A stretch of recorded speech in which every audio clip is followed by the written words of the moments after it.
Alright, hello. That was not stream dying, by the way. There, it just happened again. That was me. That was me accidentally, forgetting something before I started the stream, and I had to tab out of the game. When you're tabbed out of the game, it stops making sound. So I tried to fix it stealthily. I didn't remember that that would be a thing.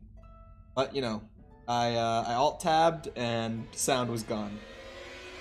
What are you thinking? I had to turn off auto exposure on the camera. Because I forgot. But hello, Forcible. How's it going? And hello, Sticky.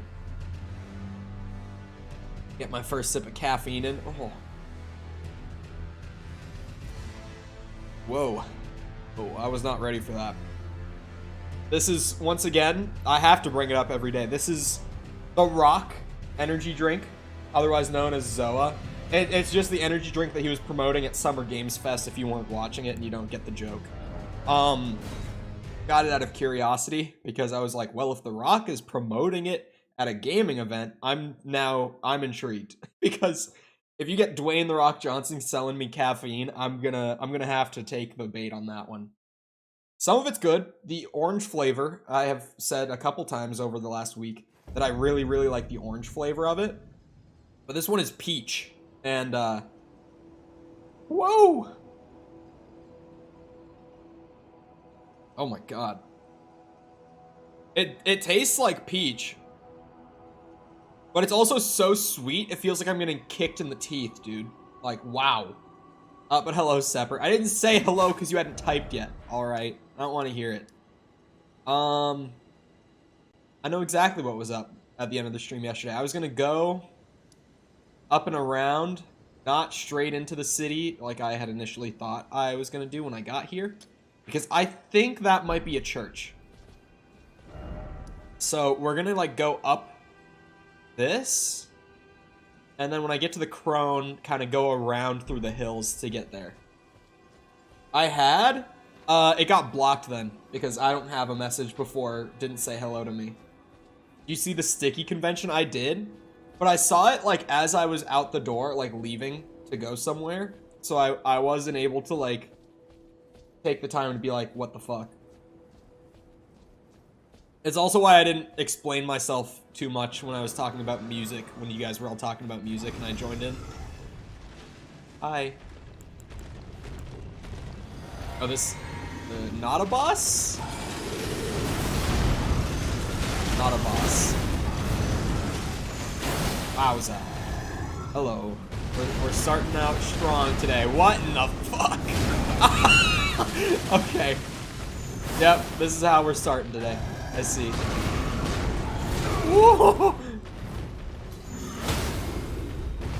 Okay. Okay. Just, oh my god. He got up pretty quick. I always, like, cross my fingers that they're gonna be staggered for a long time, and they never are.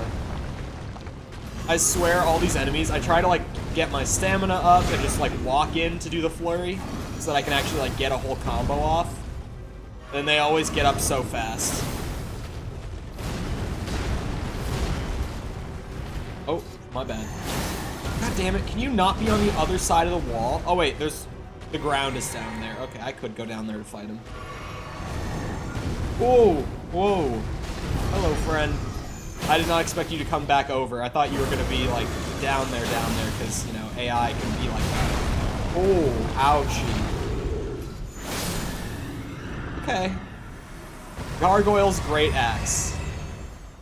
Thank God he... oh, wait, he refilled my flasks, though. Not my physic, but I think it'll be fine. I think I'll be fine without my physic. Gonna be real.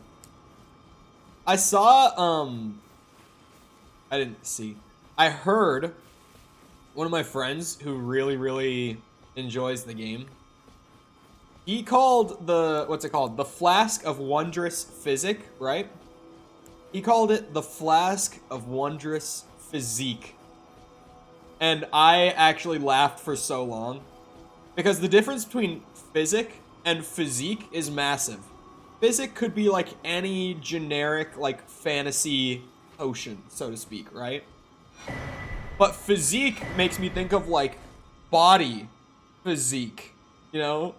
So he said, like, flask of wondrous physique, as if it's, like, getting him toned and shit. I don't know. Just, that sort of image was what popped in my head, like, Greek god body, like the Sigma male, what's it called? The Sigma male meme. You guys all know what I'm talking about. I don't know if that's, like, the right terminology for it. I don't know if that's what the meme is necessarily called, but everyone knows what I mean when I say that. And it made me think of, like, a dude chugging on a flask to look like that. I loved it. Cola's pronouncing it right. Everyone who thinks otherwise is wrong. You're saying physic is right, physique is wrong. Do a lot of people say physique? There's no way. Oh god. Oh god.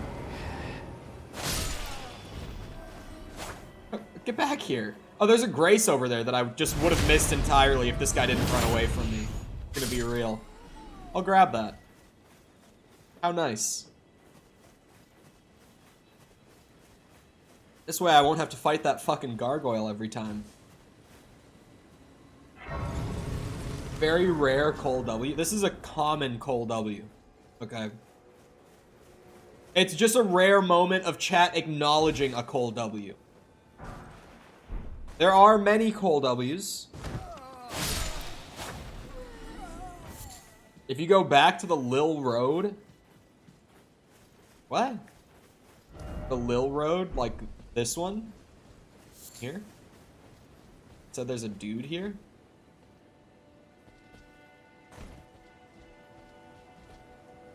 Is that him?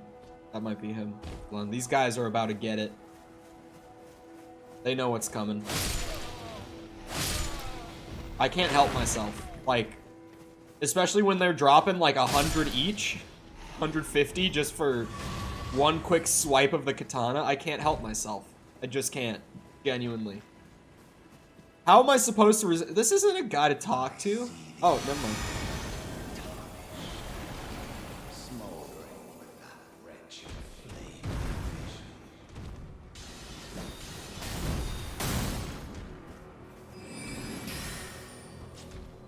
Okay. Come on. Wow!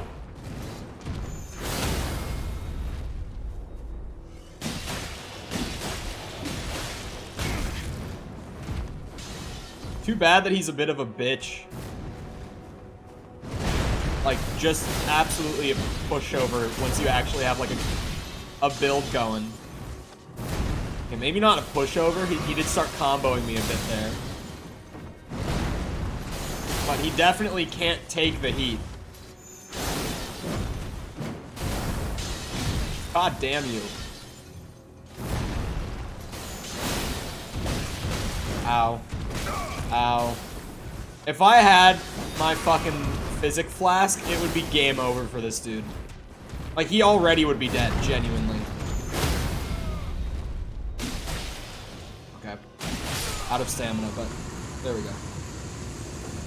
They did that. That's so odd that, like, it just looked like a normal guy standing there, and then it turned into Margit. Like, I did not expect that at all. Like, genuinely, that was weird.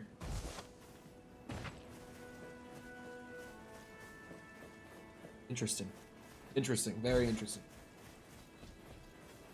Oh, also, because we're early and I need to be better about the habit, if you're enjoying the stream, feel free to go ahead and leave a like. It helps out a lot with, like, recommended and search and all that stuff.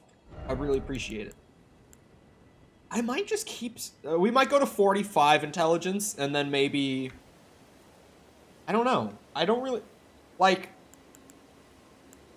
I don't really need anything other than intelligence right now. Not that I need the intelligence either. Like, I'm just doing intelligence for damage scaling. Right? Like, I guess I could put a little bit into dex since it's so low. Maybe get more scaling out of my dex, but... I genuinely...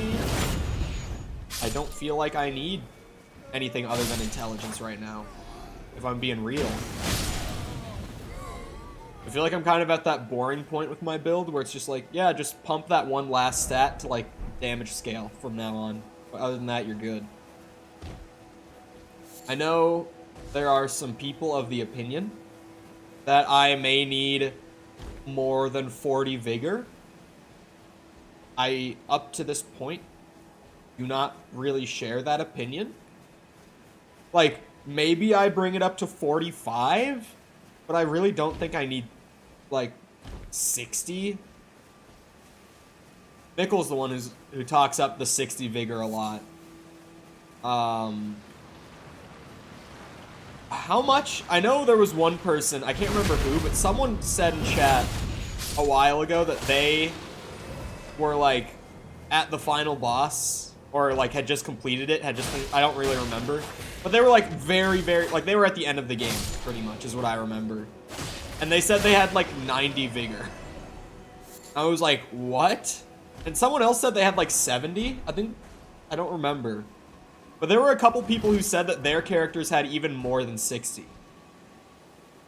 I get 2-shot with the best armor in the game by early game story bosses.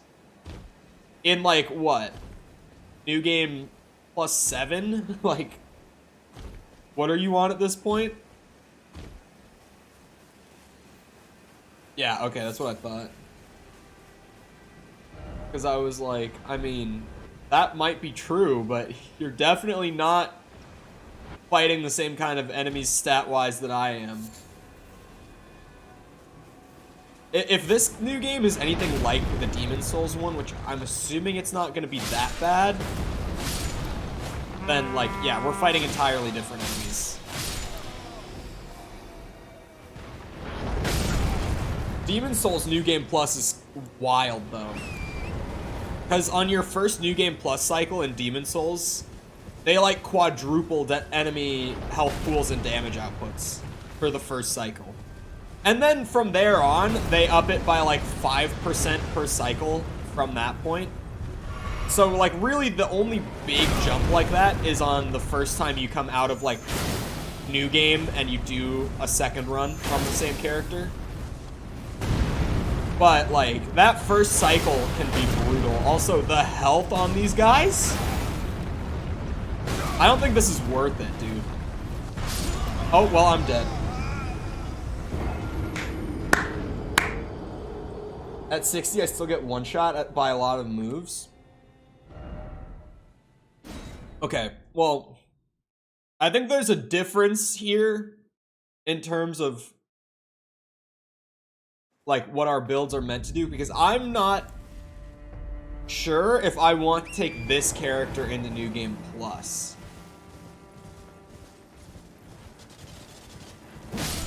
Like, I feel like I want to do another just new game of Elden Ring with, like, actually knowing what's going on before I do, like, New Game Plus.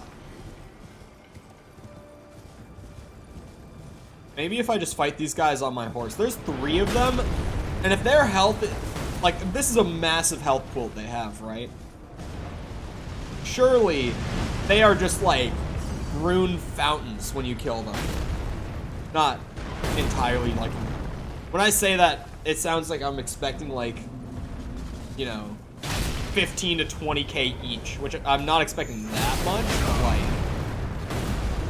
surely they're dropping more than, like, 6k.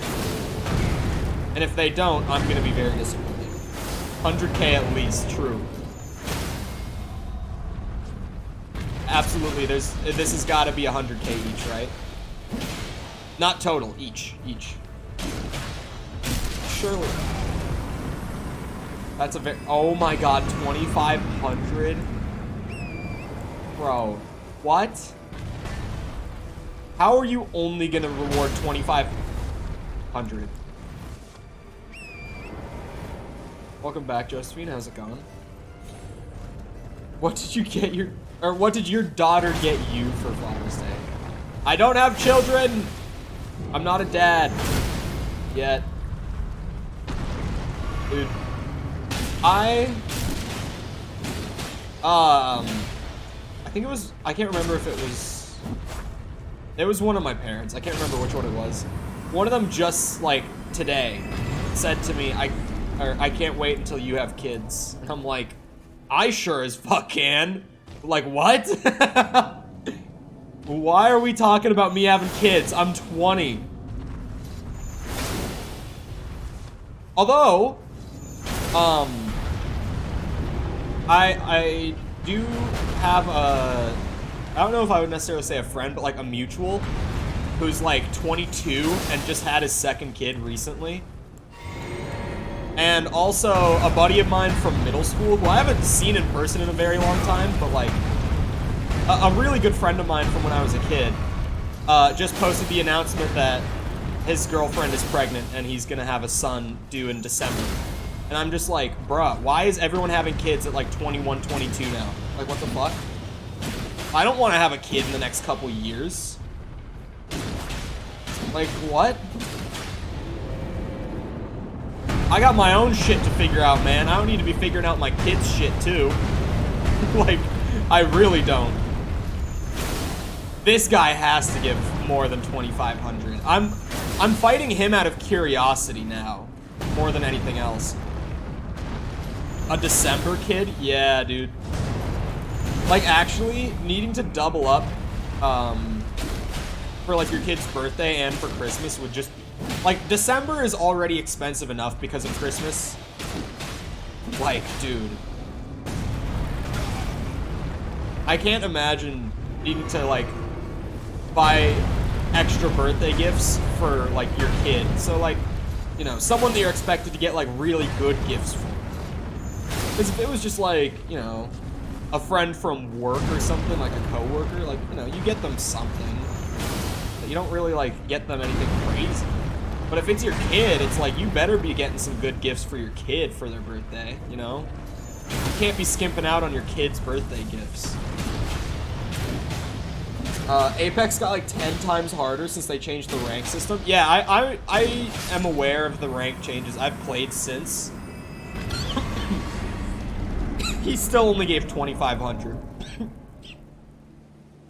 This goddamn cough won't go away, I swear to you, chat.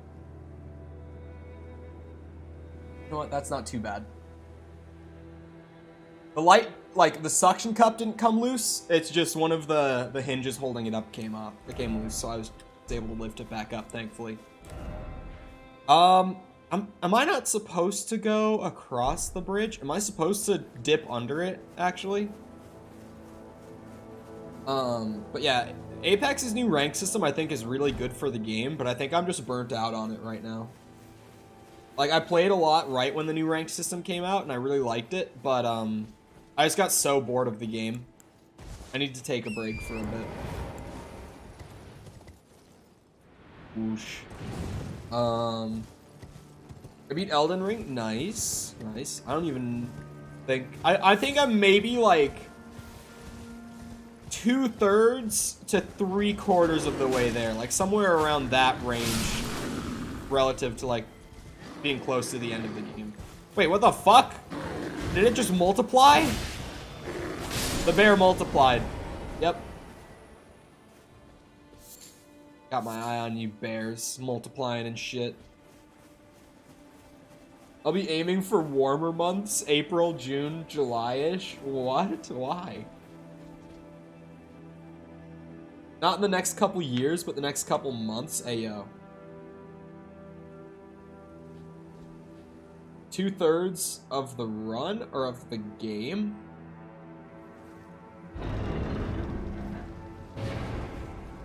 Of my first run through the game. Both? That's why I was confused with how to answer that. Like, both? Question mark?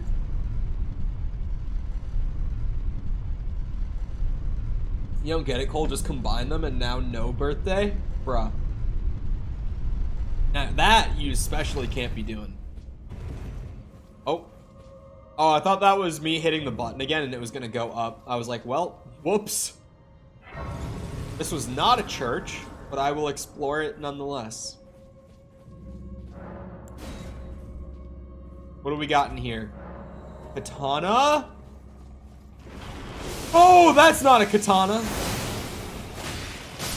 Hate these bitches. Ever since Souls 1. That is not a katana. McDonald's hot take, double cheese better than McDoubles? It's the same thing. A McDouble and a double cheeseburger at McDonald's? What's the difference? The McDouble is like 2 patties, 2 slices of cheese, and like pickles and ketchup and stuff like that. But what's different on the double cheese? 1 slice of cheese? Wait, which one only has 1 slice of cheese? Which one has less cheese?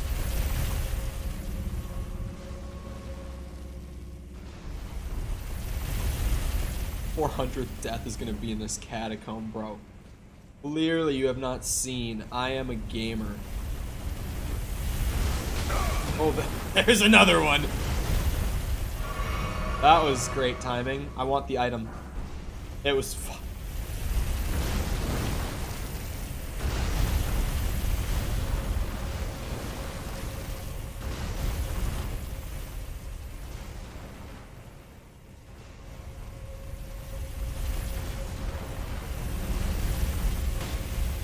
Ah!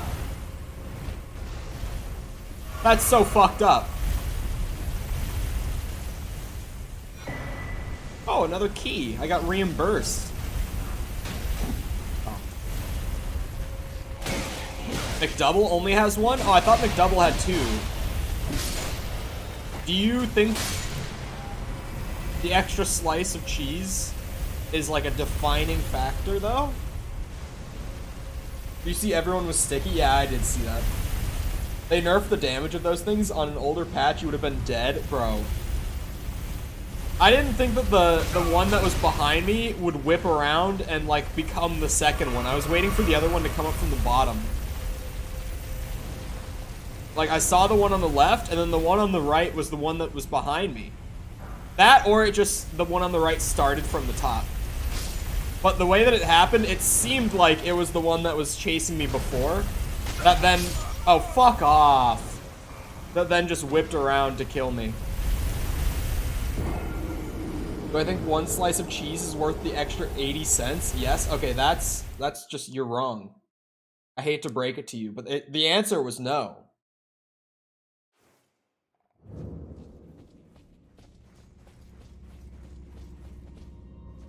Oh, hold on. Since Bird is here, I almost forgot. Hold on, Bird. I have question. So let me look at something real quick, okay? I need numbers before I can ask question. Uh-oh?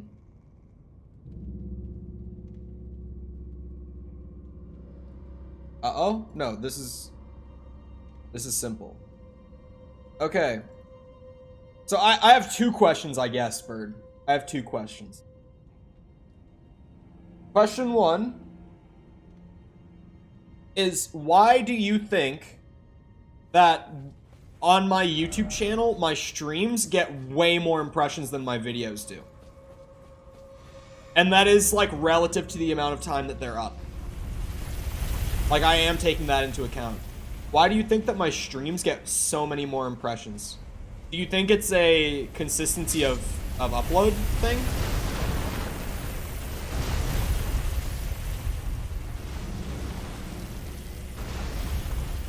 Because, like, in the last 25 minutes that I've been live, I've gotten about 60 impressions.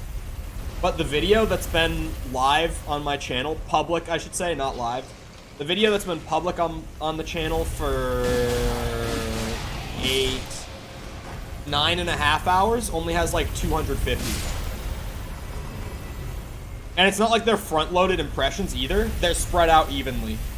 Like, the video hasn't left the algorithm yet. It's just been moving really, really slowly.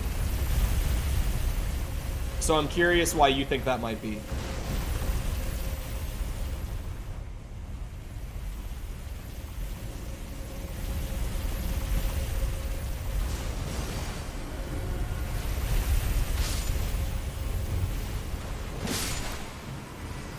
But I got it. This one's mine. Got him first. That's my first bot kill in a while. Feels good, man.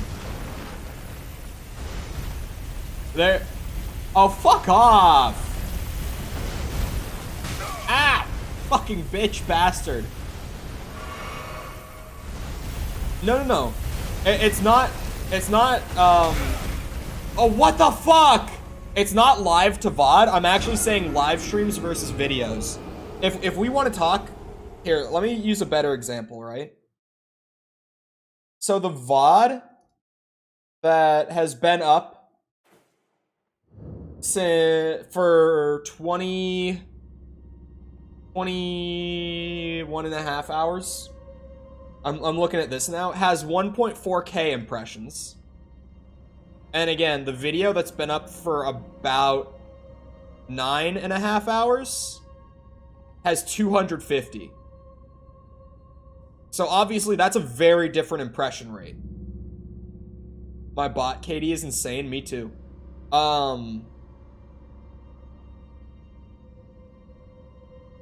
You spent what felt like an eternity explaining what different stats do. Yeah, and that's the cut down version. And that's why on screen I put the timestamp that said, like, if you just want to see the game, skip to here. Because I realized that after I cut down the character creation segment of that first KOTOR video, it was still 8 minutes of me talking about stats and stuff. Because I'm a systems designer. I was wondering if these guys respawned. I was literally just curious. I just wanted to see. My brain is so, like, numbers and systems oriented that I get way too involved in that sort of stuff with any game. So, yeah, KOTOR was a little rough. And that was a lie? Do you want to know how long I spent making my character before I cut it down? Because I know the exact amount. I spent 32 minutes in the character creator. Is it the traction of us chatters? That was another thing that I was wondering. Do you think it might be engagement rates? I know that, like, streams on YouTube, at least last that we spoke about it, is, like, not something you know very much about. Your knowledge is, like, pretty much entirely in the video sector, but I was just wondering if you maybe had ideas, because I don't know why my streams get pushed really well in the algorithm relative to my channel size, but my videos don't. Because I am talking about the difference between, like, uploading a video, like an MP4 file, and streaming and then the VOD being up. Because even my VODs do really well in the algorithm, like, long after the stream ends. Like, we have a bunch of VODs on the channel that are, like, while I'm live, we get, like, 300 views over the 3 hours. But then over the next, like, 2 days, when I'm not live, the video goes from, like, 300 to, like, 3,000 views. Shit like that. Or 2,000 is more common, but 3,000 has happened. So I'm just, like, I'm just wondering why YouTube pushes the streams and not the videos. Yes, it was an original video. Like, it got uploaded as a video. It was never a stream.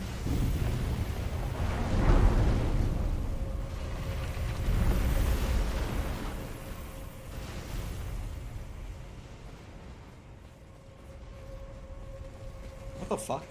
Oh, I thought that was an enemy. I thought that I, like, saw something out of the corner of my eye there. I was just like, what?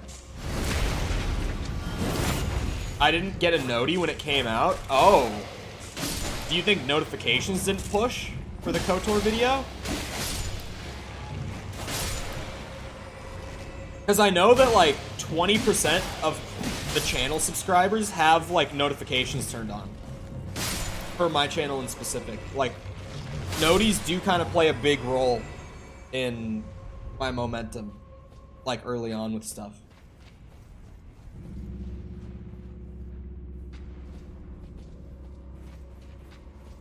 Right. Boss door is good. I wonder if notifications just didn't send out. That's something I should be able to see in dashboard. I didn't even look at that, honestly. You know how it is. You have a video do poorly, and you don't try to look for a logical reason. You're just like, why is YouTube being so mean to me today? Okay, the dashboard just can't be right. I see it. Now I don't even know what to trust in the dashboard for this video, Bird. Because I immediately went to the audience tab. And the first thing that I see is that it says that 100% of watch time on the video is from people who aren't subbed to the channel. It says 100%. And I know that, like, Finn commented on the video twice. Because he commented, like, at the beginning with just a smiley face, because Finn was excited that I even did KOTOR. And then he went back to comment again about something that happened, like, near the end of the video. So, I know that, like, Finn, who is subscribed, unless, like, plot twist, one of my mods isn't subbed for whatever reason, watched the whole way through. So that would be watch time. But my dashboard is telling me that 100% of the watch time on this video is not subbed. Anyway, where do I see? Oh my god. It's not, it says that there's, it says I have to wait longer to get the data on notifications, so I can't even look at that yet. Finn isn't subbed? Yeah, plot twist. We'll have to ask him about that. If Finn isn't subbed, unmod him. Oh my god, why are there two of them? Was one not enough? Were the other 2 times a Crucible Knight kicked my ass not enough for you, game? Ow. What? That attack looked wicked while he was charging it. Okay, that's awesome. That's fun. I got like 6:45 into the KOTOR video. Okay, so Mikkel's saying like subbed and watched. Yeah, I think dashboard is just trying to like... Normally you have to wait a bit for a lot of the data points on the dashboard to even display properly. So maybe the dashboard is just behind in that sense, but even then, it would be weird for me to think that like all of the first viewers of the video were people who weren't subbed. Because like, I know that Sepper said in Discord this morning that like he literally got up early to watch the video because I had said last night that it was coming out at 4 a.m. Which, like, to be fair for you Europeans is not like 4 a.m. It's like 11, I think you guys said, but still, Sepper said he got up earlier than normal just to watch it, so I know that Sepper watched it.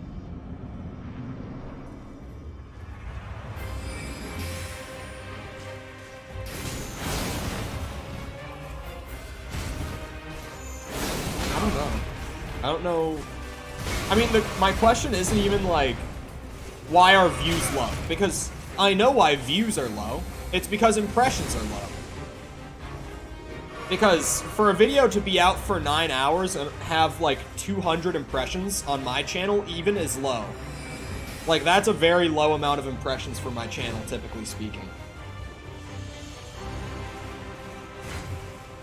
Get ready for trouble and make it double. That's Team Rocket, yeah?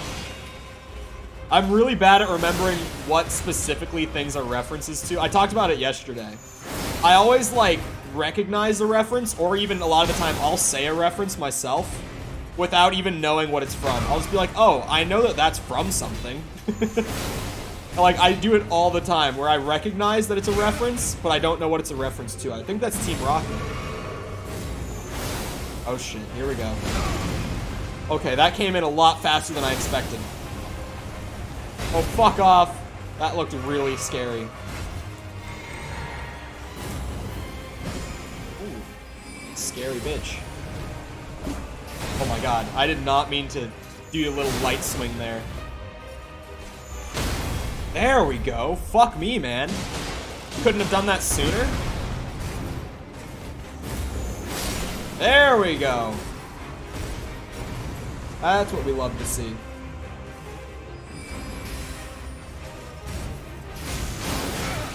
But yeah, Bird, my question is less like, why are views low for people who already watch the channel? It's like, why are the impressions so low? Because, like, it makes sense that people who, like, sub for streams don't want to watch videos. Like, that makes sense. Like, that's fine. But I'm more just like, why is YouTube not even sending the video out? you know? And my follow-up question to why do you think my videos get pushed less than my streams was gonna be, why do you think my impressions as a whole have drastically dropped in the last 4 days? Because across the entire last 4 days, my impressions on everything are like way down from what they normally are. Which is weird, because I thought they were gonna drop substantially like after I took that long break to like move and recover from being sick. But they were very, like, normal and consistent with what they used to be right when I came back. They only dropped, like, a few days in. So I'm not sure what the fuck is going on with my algorithm at this point. Like, I can't figure it out. Those guys were really hard until you picked off one of them. And then at that point, it's like, okay, this is, like, the third Crucible Knight fight I've done. It's something Pikachu said to Ash when Pikachu first caught Ash. Sorry, hiccup. Yes, my favorite part of the Pokemon anime. When Pikachu catches Ash. Oh my god. I was gonna teleport to the closest bonfire, but it's all the way out there. Grace. Was the CTR decent? Yeah, CTR is doing fine.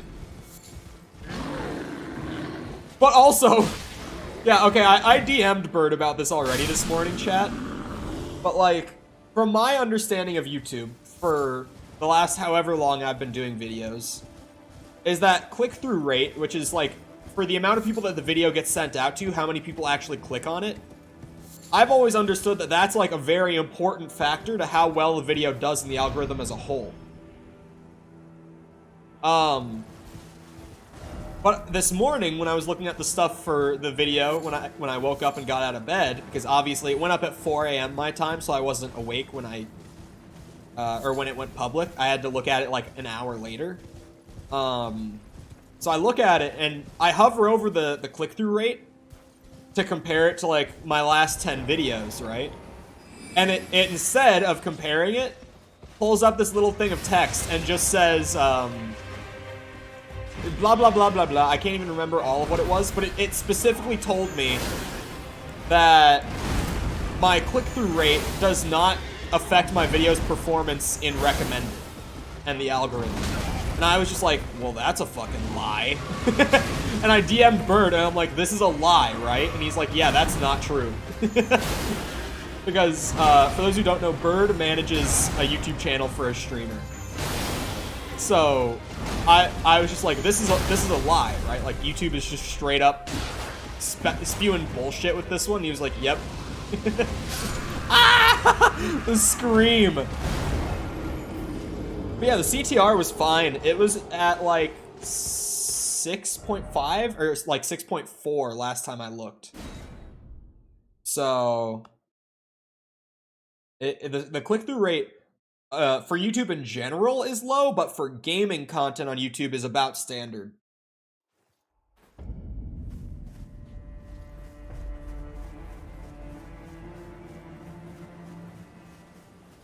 Because gaming content on YouTube typically has a much lower click-through rate. I don't know why entirely, but I just know that I've heard from so many people that that's the case. Do you think it's because our thumbnails and our titles suck in the gaming space on YouTube?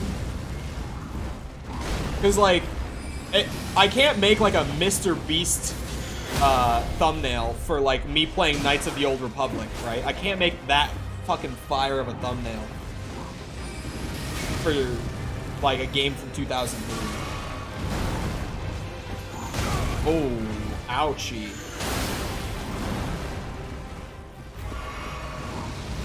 Ah! Oh, fucking shit. Okay. Fuck you.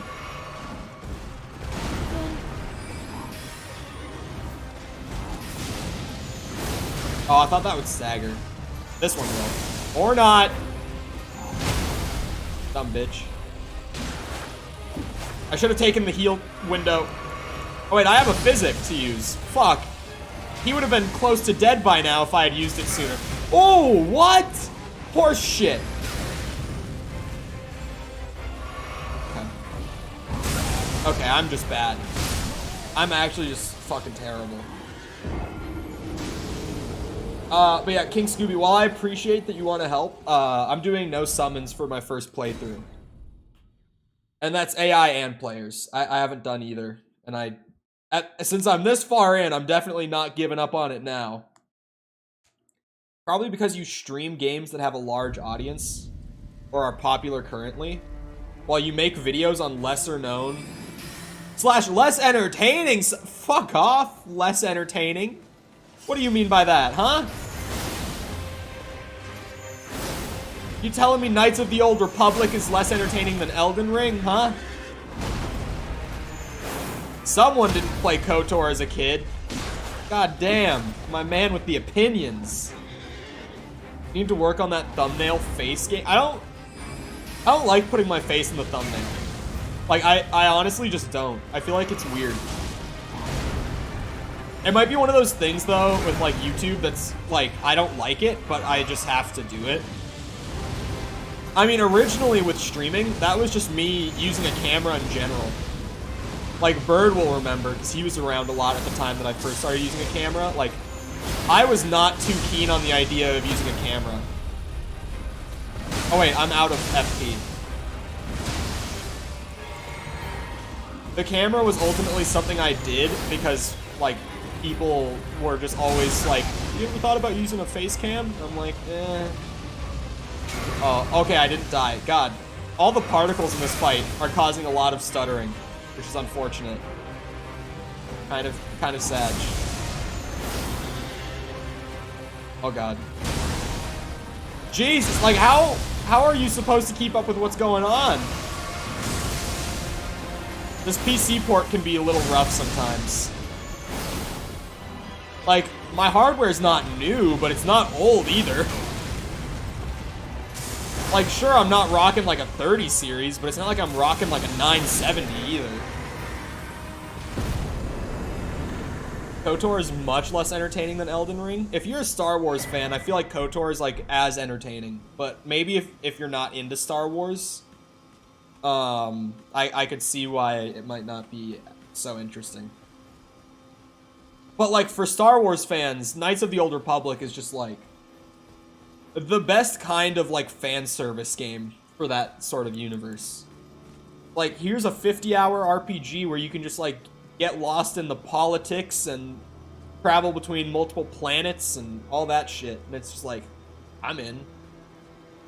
You can be like a scoundrel, you can be a soldier, you can be a Jedi, you can be a Sith, do whatever the fuck you want. It's just like, bruh, where do I put my money? Take it. Take PayPal.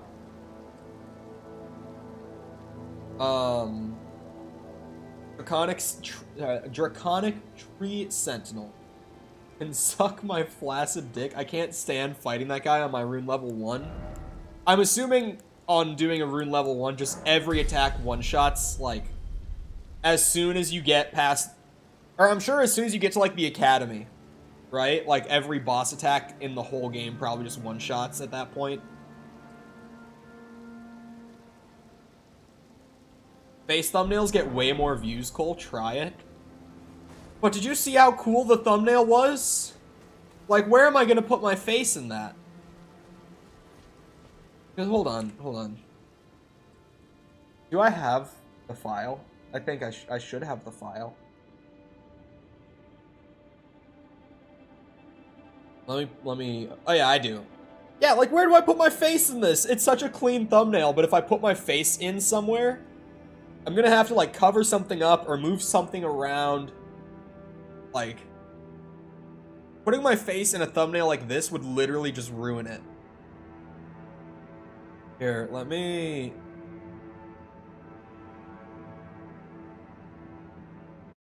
Oh, it closed the game doing that? What? Hold up. Okay. Is Elden Ring set to full screen for some reason now? Well, here. Like, look at this, chat. Oh, hold on. I have to turn off the game capture. Look at that. Where do I put my face? Oh, my camera's covering it. Hold up. Where do I put my face in this? To not, like, ruin it. They're not supposed to be clean. They're supposed to get people's attention. Bro. in that. There we go. That's what I meant to do. In the middle. Maybe I just dropped my face on top of one of the Sith dudes there. Not saying their name for spoilers. Although I will say for regulars of the channel, give the KOTOR video a shot. I would actually appreciate if you are a regular of the channel and you enjoy the streams, I would really appreciate if you took the time to watch it for even just like a few minutes of the whole video. And like drop me a comment on what you think I could do to make that format better. Like essentially what I could do to make it so that you would actually want to watch the video. Like if you were able to change something in my place, what would you change, sort of thing. Because I only tried the format in the first place because a few people were like, yeah, you should do it. Like just do like an offline, like off-stream playthrough of a game and upload it in like parts as a video series. And I was like, really? But there was a surprising amount of want for that the other day in chat. So I was like, okay, I guess I'll give it a shot, but it's a bit of a weird feeling format to me. So I'm trying to figure out like ways to improve it. So feedback is pog. I'd have to get through the explaining of what Dex means. Again, I literally put a timestamp on screen for people who wanted to skip that because I knew a ton of people would want to. Like there's a reason that I put text on the screen that said, skip here if you don't want to hear me explain stat stuff and numbers. And the reason that I took so long with a lot of the explanation is because I haven't played the game since I was a kid, aside from like the 2 hours we played like a month and a half ago or so. So like, I'm not even sure what stats are going to be like the best stats to go into. So I'm trying to explain why I think the points that I'm spending will be worth it when I'm not even 100% sure.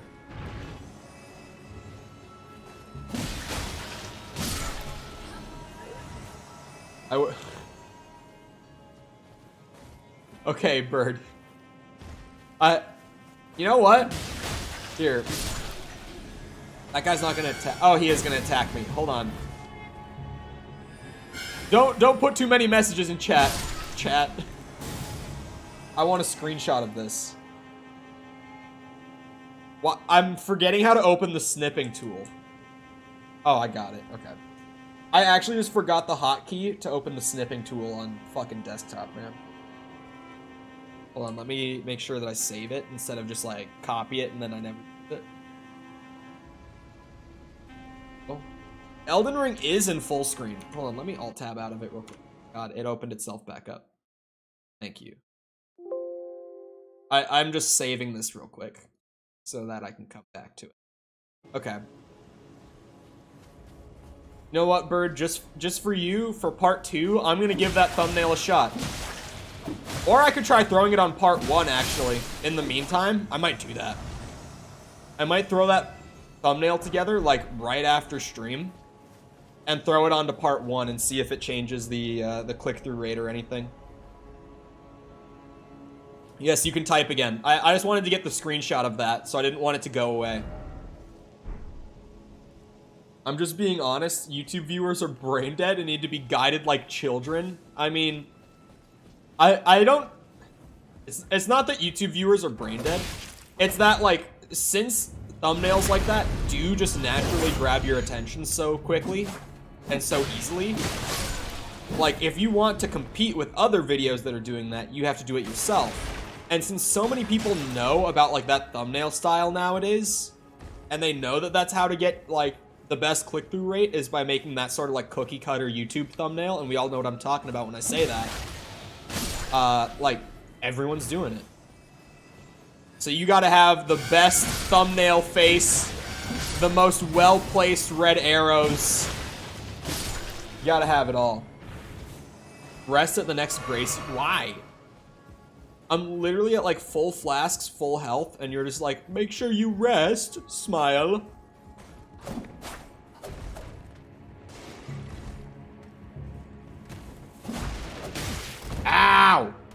bitch. God.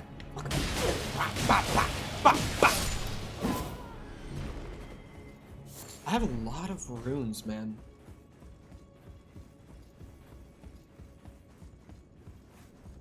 I also changed the, well, I didn't necessarily change the title, but I rearranged it after the click-through rate started dropping, and it did save the click-through rate. So, because the click-through rate was dropping. Like, I was checking the video like every 20 minutes or so for like the first couple hours I was up this morning. And it was just like dropping. And I was like, okay, I gotta change this. So I rearranged the title. Okay, so actually, let me give the full breakdown. Bird, I know that Bird will know what I'm talking about when I say that I use vidIQ. If you don't know what vidIQ is, it's a software that is really, really good at helping you out with like using keywords in your titles and your description and your tags. Like essentially just, it's a really good like supplementary software to make sure that you're hitting like recommended and stuff the best way that you can, right? I use it a lot. I use it on the streams, and I completely attribute the Lego Star Wars growth to vidIQ helping me out with keywords and such. But I wrote the title, and then I brought it to vidIQ, and vidIQ was like, you should rearrange it so that instead of being like your own title and then like KOTOR Part 1, make it KOTOR Part 1 and then your own title. And I was like, really? I guess. Because vidIQ has done me a lot of good. So I was like, you know what? I'll give it a shot. Because, and the only reason that I trusted it, because otherwise I wouldn't have, it's not only because vidIQ has helped me so much in the past, it's because the man that does like gaming Let's Plays on YouTube, you might have heard of him once or twice, the Rad Brad, that's his format. Like, he has just a screenshot from the game with like part whatever, and then his title is like game title part whatever, and then he puts in like his own little like subtitle for the video. So I was like, you know what? If that's how he does it, that's probably why vidIQ is pulling it that way. Because obviously, like, when they're comparing competition and stuff, they're gonna look at his title, because it's a very similar like keyword layout and everything, and it's gaming and you know all that. I used to always watch the Rad Brad. Me too. When I was like, how old would I have been? This was like around the time that COD Ghosts came out, so I would have been like 11. I watched the Rad Brad all the time, and I was like, this man literally just plays all the newest games, and he makes a living off of that. Like, the Rad Brad is genuinely the earliest point in my life where I was like, I want to do something in the games industry because this man is making me realize that I actually can. Like, that was the first point in my life that I was like, games industry is my thing. That's what I'm gonna do. Although at the time I was just like, I'm gonna play video games on YouTube, which like, I guess in a weird way, I did end up doing that because here we are. But there were a lot of extra steps in between there. I didn't just start doing that. But anyway, I tried that because like it's his format and vidIQ recommended it, so I was like, okay, let's see if it works. It did not. It was a terrible title. Frank, like looking at it, it's like, I don't understand how, I mean, I do understand. The difference there that I should have thought about, oh my god, is that Brad does all of the newest releases. Oh, I got nuked. Like, right now, he's doing, like, The Quarry. I know that he said on Twitter, like, he's gonna do The Last of Us again. It's gonna be, like, his third time playing The Last of Us 1 on his channel. Because he played it when it came out. He played it when it re-released on PS4, and now he's gonna play it when it re-releases on PS5, right? So I know that he's gonna do that again. Like, he keeps up with the very newest stuff. Elden Ring was a huge game for him this year, stuff like that. Oh right, rest. And the difference is I'm playing a Star Wars game from 2003.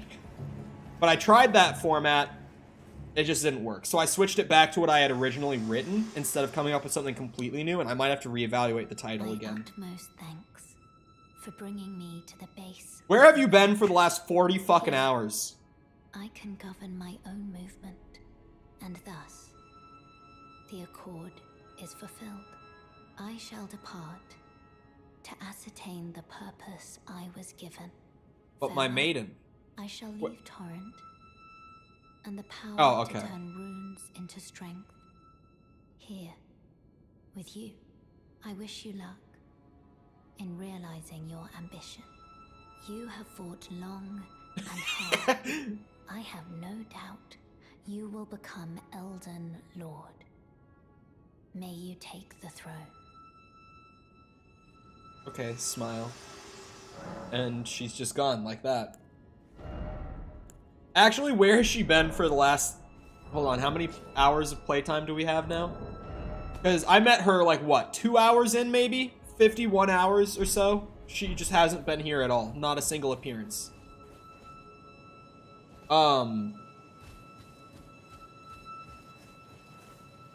What's playing the music? Is that just, like, a weirdly mixed, like, violin string track? Or is that supposed to be one of these guys playing it? I actually can't tell. Because whatever these instruments are, they would not be making a sound like a violin. I don't see any strings in these. These are brass instruments making violin sounds. See, that sounds like a brass.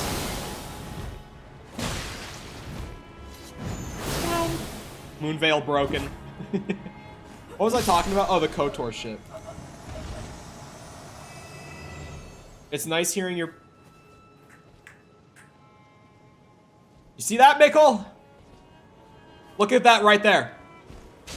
Mikkel was just giving me shit about explaining the stats for like 8 minutes straight. Don't get it twisted. See? Like, I could have literally just done skips and been like, here's the stats, and put it on screen for like 5 seconds, and then skipped again, but like, no one wants to look at that. Like, no one cares. I explained myself. Because there was thought behind it. Because I spent like 30 minutes making my character. But yeah, Mikkel was just like, I didn't even watch the whole video because I got bored of you talking about dexterity. I was like, okay, fuck off. In my defense, said it once, I'll say it again, there was a timestamp on screen to skip to. That's why it was there.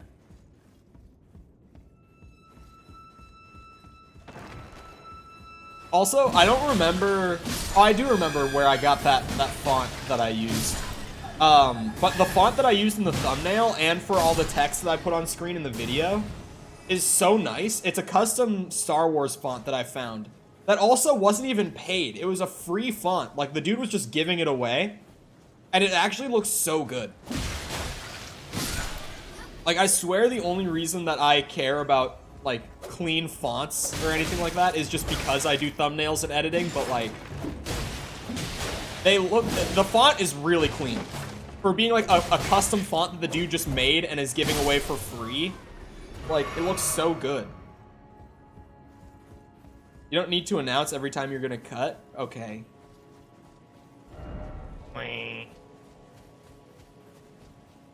Could have gone over stats for like 3 minutes. Dude, I knew... Oh! I live. I knew, like...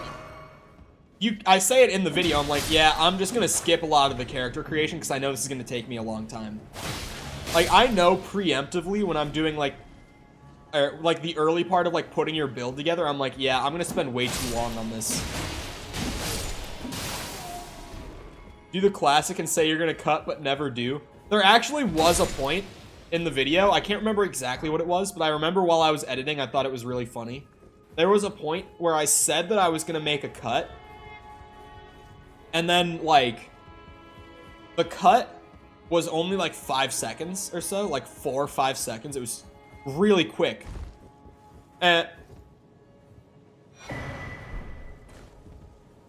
on. It has to be done. And I was like, do I even make the cut? I did, and you could tell that I had made a cut, so it almost looks right.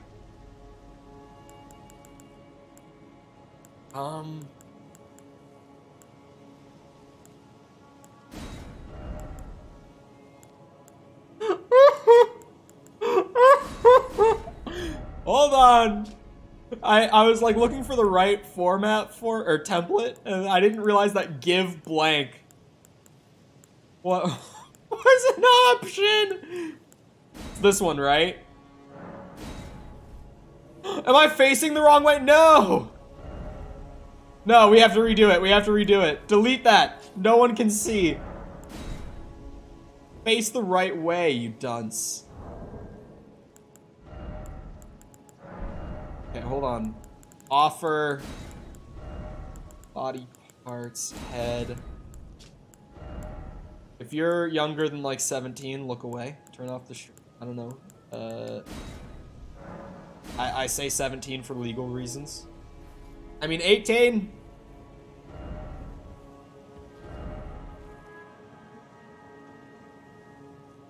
Oh, that's perfect. My head is right in there. That is perfect. No clothes. It's already like I got the lineup perfect. I can't undo it now.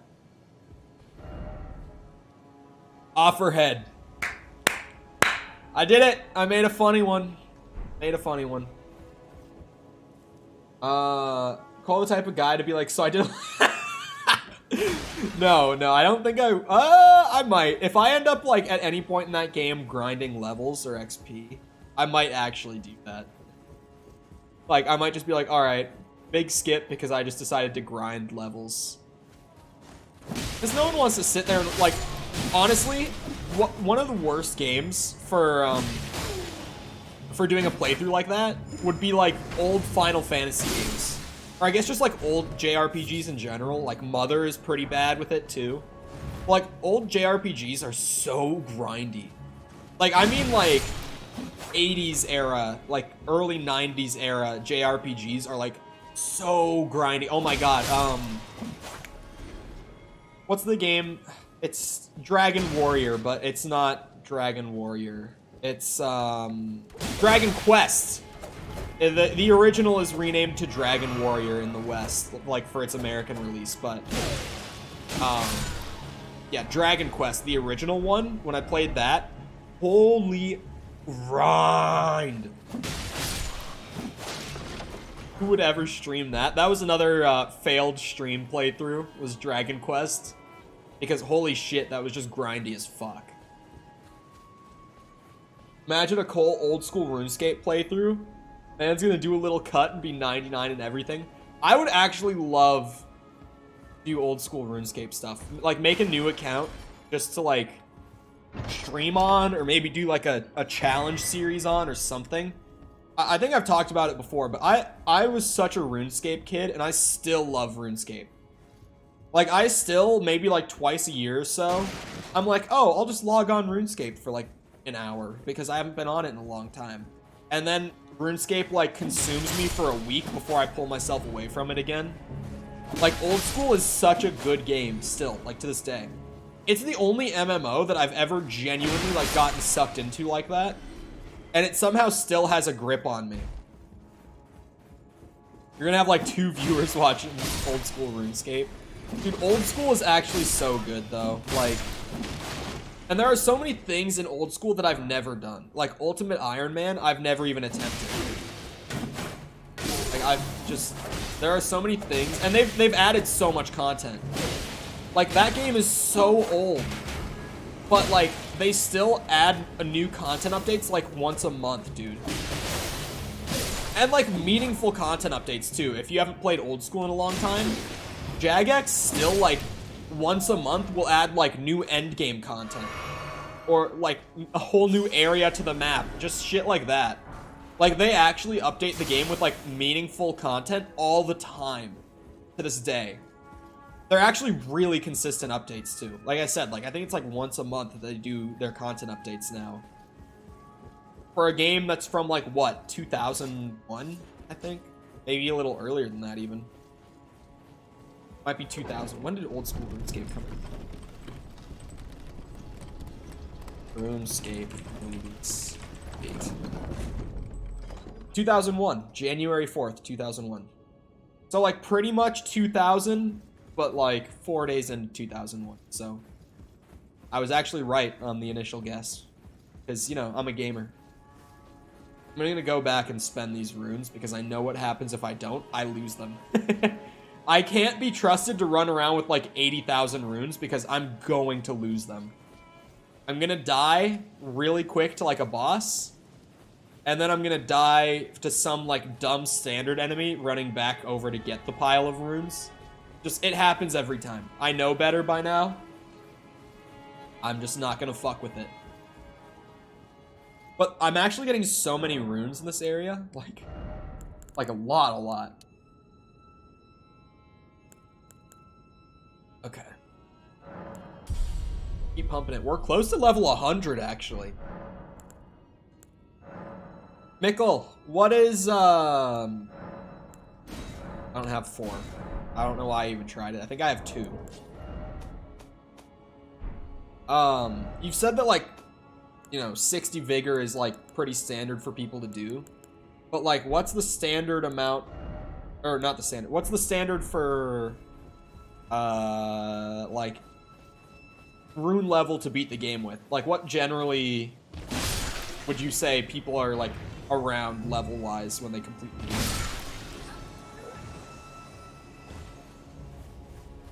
Like maybe I feel like I was gonna say like 120. Oh my god, if I jumped off right there, I would have absolutely just instantly proven my point about losing runes. I was gonna say like 120, but I do think I'm maybe like still only 3/4 of the way through the game, so maybe like 150, 140, 150-ish, if I had to take a random guess. If you do all the side content, you're easily gonna go over 120. Okay. Which, like, yeah. All the bosses and stuff. So, I'm being told expect to go over 120, which is honestly fine. 150 plus? No way. You're telling me that people generally who do like all the side content are going over 150? Snapped the cord? What? Your controller rumble was strong enough to break the cord? It isn't uncommon to be over 150? Holy shit. It's actually nuts. Because you compare it to like Dark Souls 1, like I finished Souls 1 at like level 90, and that was like a little bit over what you would generally be at when you finish the game. Like I was over leveled even for like endgame. Because admittedly, I spent a lot of time just like running around and killing enemies I didn't need to in Souls 1 on my first playthrough. Oh, I didn't understand that part. Yeah, no, that's...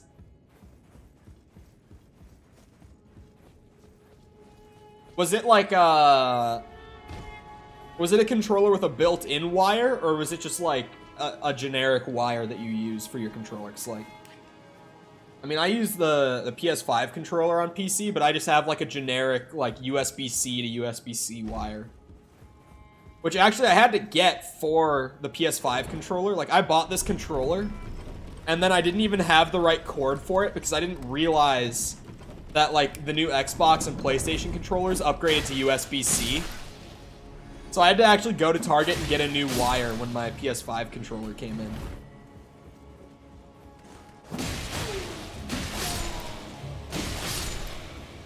What, Sticky? What's going on?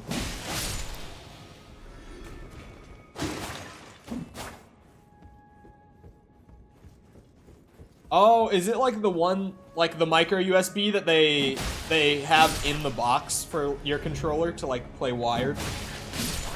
It's June 19th? Yeah, I know that it is June 19th.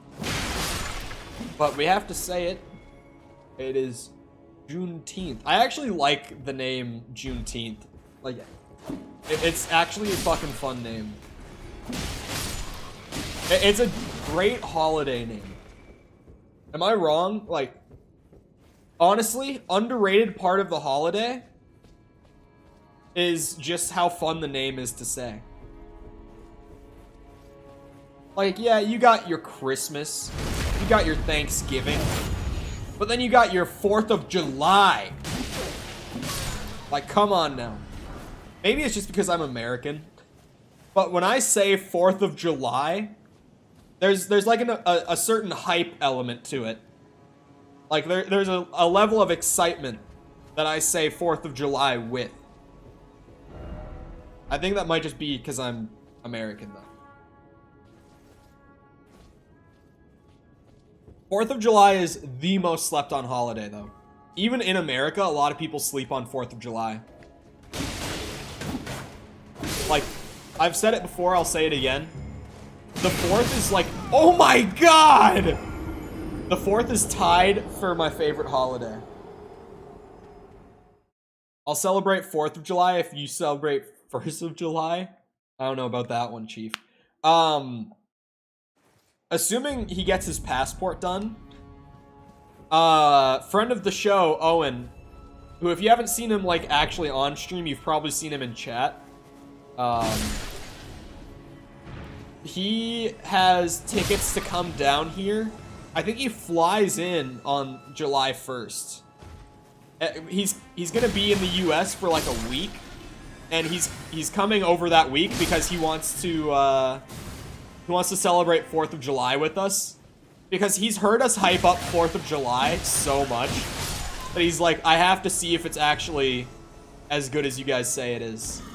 Because admittedly, our friend group goes kind of hard for 4th of July. Like, admittedly, our friend group is kind of overkill on 4th of July. I've said a lot of it before, but like, we get a shit ton of fireworks, and you think that we just like shoot them up in the sky at night and watch them go off, and it's like, oh, pretty light. Like, no, that's not what the fireworks are for. The fireworks are for shooting at each other. Out in the fucking like 5-acre yard. The fireworks are for having a fucking war with each other. We do that. We of course, because America, we grill up some hot dogs, some burgers. This year, we're gonna be baking a Fortnite llama cake. You guys know the loot pinata from Fortnite? I think it was Dan that came across a recipe online. It was on YouTube. He found a video that was like a recipe for how to make a Fortnite loot pinata cake. So we're making a Fortnite llama cake this year on 4th of July. And that thing is gonna be fucking epic. Dude, like I should... Hold on. Hold on.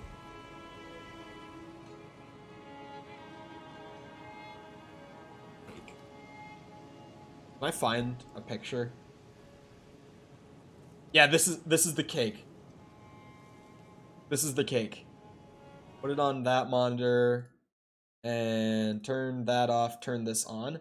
This is what we're making, boys. Oh, here, let me move. This is what we're making. That right there is the cake.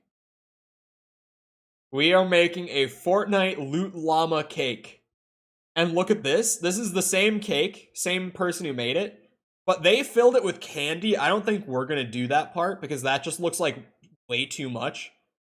But like, we're making this. This is all like edible, like decorations that you can just get for like pretty cheap. Like I had to look up what all of this extra stuff was, but we're gonna give our best attempt at making that. Oh, that's my camera that I turned off. So that is going to be probably a disaster. Okay, it's like a win-win with the loot pinata cake though, because it's like, if it's a disaster, it's hilarious, right? Like, it's funny that we attempted to make it and it came out looking like whatever monstrosity it will, right? But if we manage to like absolutely nail it and we get this amazing looking like Fortnite loot llama cake, we get to like take pictures with it all day and then eat it at the end of the day after we like fucking light each other up with fireworks and shit. I thought it was just a picture of the llama on a cake. No, it's like you sculpt the cake into like the shape of the loot llama. I jumped down again like an idiot. And then you like put all those decorations on the outside and you use like the frosting and shit to like actually like paint it so that it is the loot llama in the end. It's actually badass. Like I said, it's win-win, because if it comes out all fucked up and like hilarious, then it's just funny. But if we manage to pull it off, then it's like legendary. Better show pictures of the final result. Oh, dude, regardless of how it comes out, there will be pictures of it. Like, I'm gonna want pictures if it comes out insanely scuffed, and I'm gonna want so many pictures if we manage to pull it off. The thing is, I think we can do it. I think,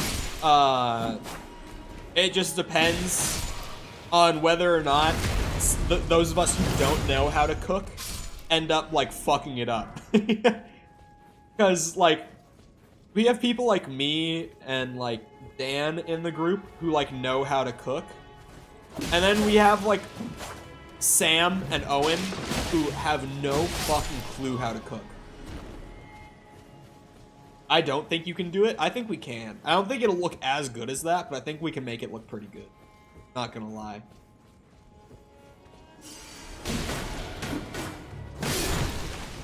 Alright, since this fucker likes to nuke me with the crossbow. Oh, there's someone behind me shooting fire too. Oh my god, he has so much health. Wait, why does he have that much health? Ah! What in the fuck? Okay, I didn't know there was another person who, like, just sprayed fire out. I gotta learn how to play Elden Ring on keyboard and mouse till I get a new chord. Bro, that actually... like, I haven't even tried to play any of the FromSoft games on mouse and keyboard, but I feel like I really wouldn't enjoy it.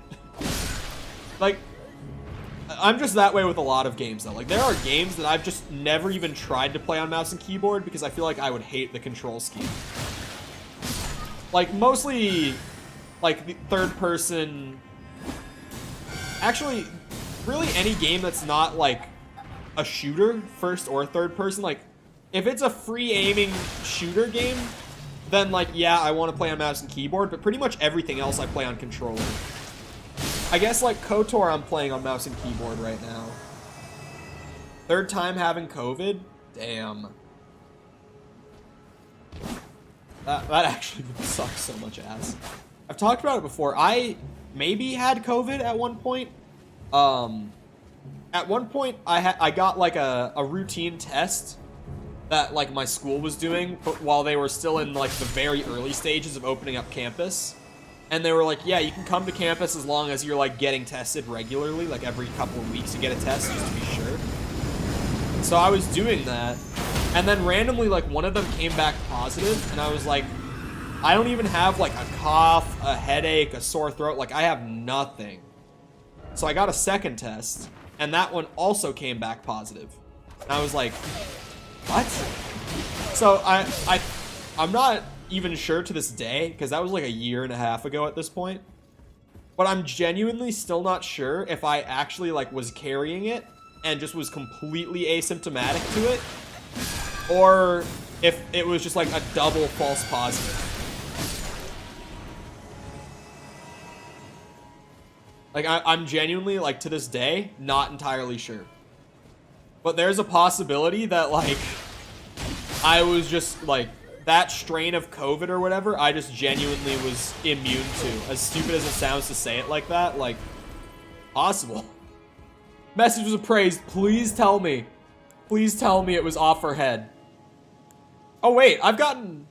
Oh, these are discovered. I saw, like, 14, 7, 8. I'm like, wait, when did my messages start doing well? Off her head! Let's go. Try message got a downvote.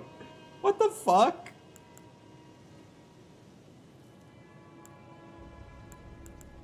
Who downvoted try message?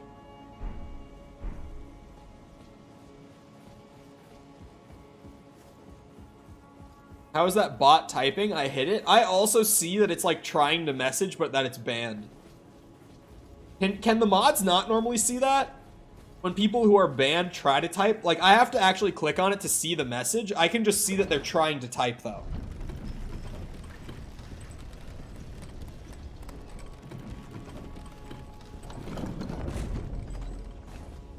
Like, I can see when users who are, like, on timeout even are still trying to spam chat. And that's why sometimes... It's only happened a couple times, but I feel like some of the mods might have noticed those couple of times where, like, someone got put out on... sorry. Words are hard. Someone got put on timeout by, like, one of the mods. And then, like, as soon as their timeout ran up, I, like, alt-tabbed really quickly to just ban... Or, not ban them. But time them out, like, immediately again. Because I can see when people are trying to type after being timed out, and some people have genuinely, like, gotten timed out and just started spamming chat so that, like, the instant they're not timed out, they'll know. And it's just like, bruh. Like, you got put on a 5-minute timeout because you gotta chill, so chill. So I give them another 5 minutes. I'm also, like, me and the mods, for the most part, are from Twitch, so... At least, I don't know if this is the same for you guys, but for me, like, 10-minute timeout is standard. YouTube's standard timeout is 5 minutes, and I feel like that's too short. I feel like 10 minutes is the right amount for, like, the default timeout. But YouTube has it as 5 minutes, and you can't set a custom timeout duration on YouTube. Like, you can't set your own custom timeout length on YouTube. You just have to do the 5-minute timeout. Like, it's genuinely your only option. Which I think is so fucking stupid.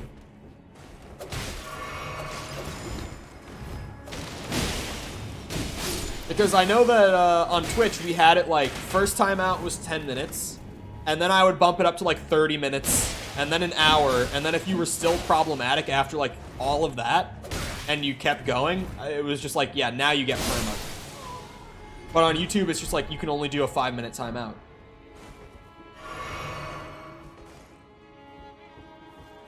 How many runes? 73. I feel like I should go back. I think I'm going to. This area is great for farming. So, like, if I just keep getting, like, these big stacks of runes, because I keep dying, admittedly, but since I keep getting them, I'm not gonna waste them. Because I'm getting them so quickly here, and I'm gonna use them. I remember on the 4th time, I would use a random number generator, oh my god. See, some of the mods are still more generous than me. Like, I wouldn't even do, what is that on the high end, then? Would that be, like... Because that number is in seconds on Twitch, the way that they do it. So that's only, like, what, a week on the high end, I think? Maybe a little more than that. Maybe it's, like, 2 weeks at the very highest. On, like, that 999999 if you get that high. Can we have 7 TV channel emotes on YouTube? I honestly don't know the answer to that question. Like, I actually, to be completely honest, I don't know if they have YouTube integration yet or not. It was like 12 days? Okay. 100% achievements? Let's go.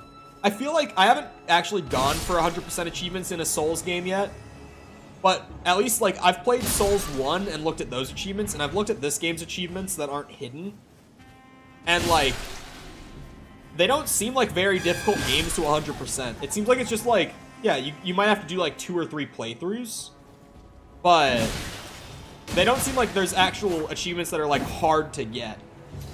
Because at least on, like, Dark Souls 1, the achievements are just, like, killing every boss, upgrading weapons to, like, max within certain, like, upgrade paths. Like, there's one that's, like, get a max upgraded lightning weapon, stuff like that.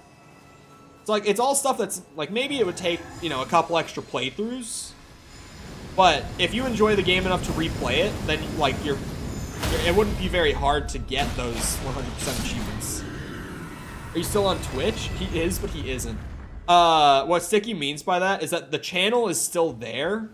Like, my Twitch channel is still up. It's not like I got kicked off of Twitch or anything. I just left on my own. It was my decision to leave Twitch. So, like, the channel is still there, but I haven't used it in a very long time.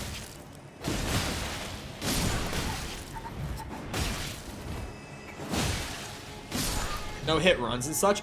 Dude, one of my buddies, after this game came out, like, I would say he beat the game. Like, he did his all bosses playthrough of Elden Ring in, like, the first 5 days of it being out. Like, when I tell you guys that he was grinding this game for, like, the first 2 weeks, he was grinding Elden Ring right when it dropped. But, like, he did his all bosses run in, like, the first 5 days. And then he went back and did a no-hit run over, like, the next week. It's like, bruh. And just the dedication to do no-hit run. I don't think he did an entire no-hit run. Like, the first hit he took, he would reset the whole game. But I think that what he did was, like, if he took a hit from anything, he would just let himself die and go back to, like, the last grace.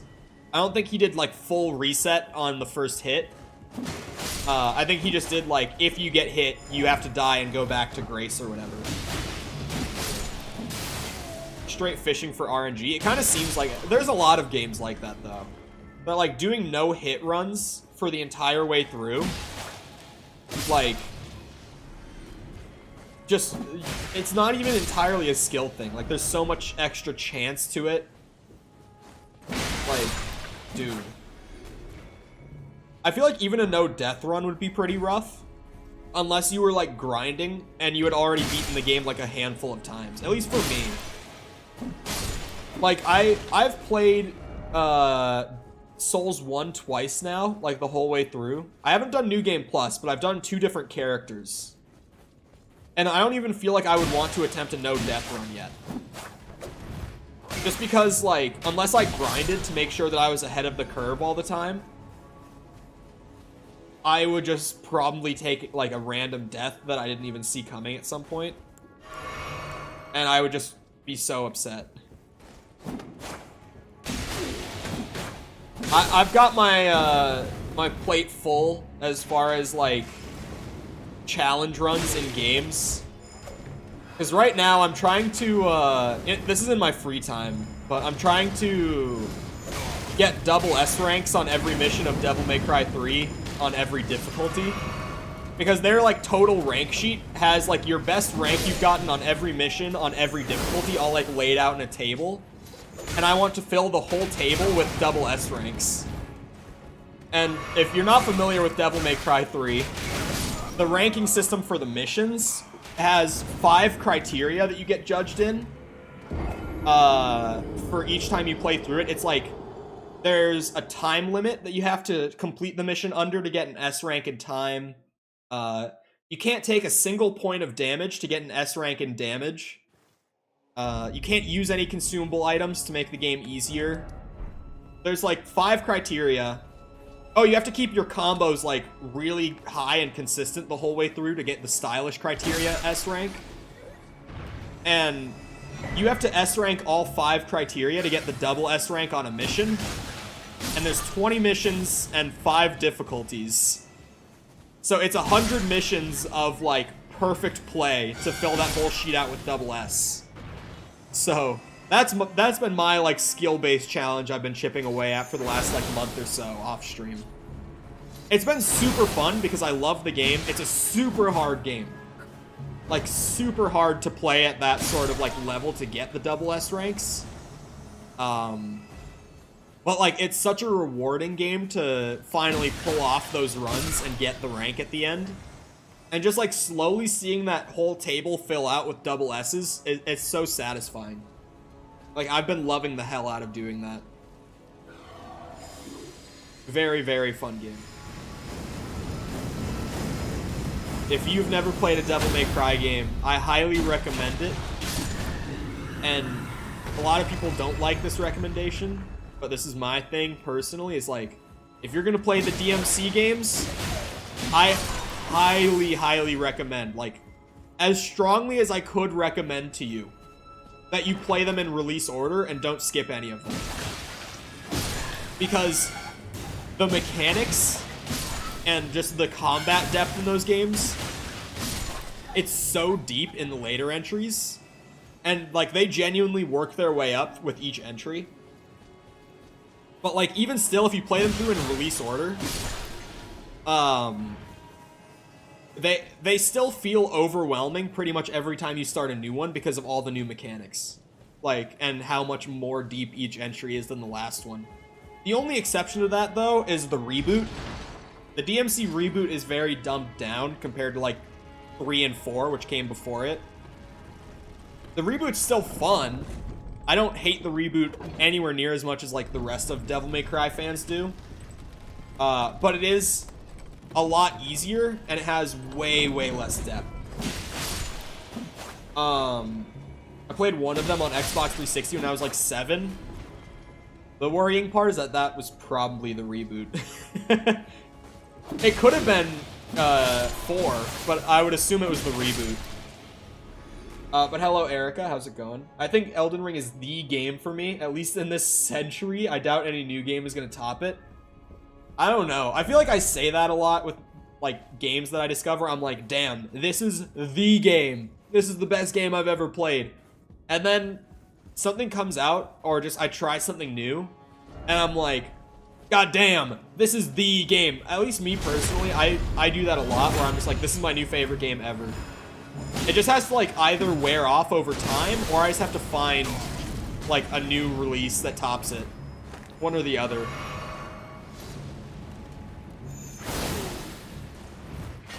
I think Elden Ring... Okay, let me preface with, I really like Elden Ring. Because I've noticed a pattern, and it's a funny one. And it's not just Elden Ring, it's any game that I've literally ever streamed, right? When I was streaming Zombies, this happened. When I did Red Dead, this happened. When I did Lego Star Wars, this happened. It happens with every single game that I stream. Whenever I say something bad about the game, or something even remotely not positive, like in the slightest way, I see like 3 viewers just instantly leave, which is funny.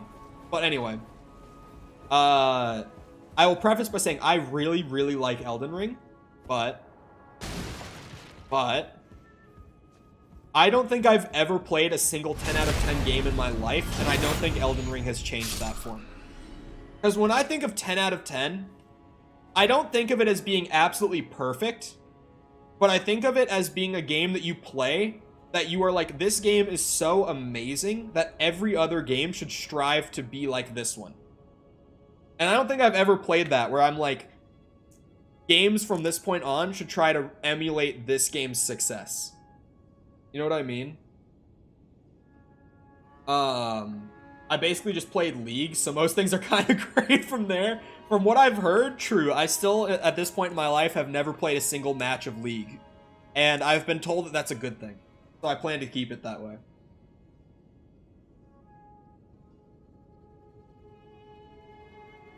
I hate Elden Ring for one reason.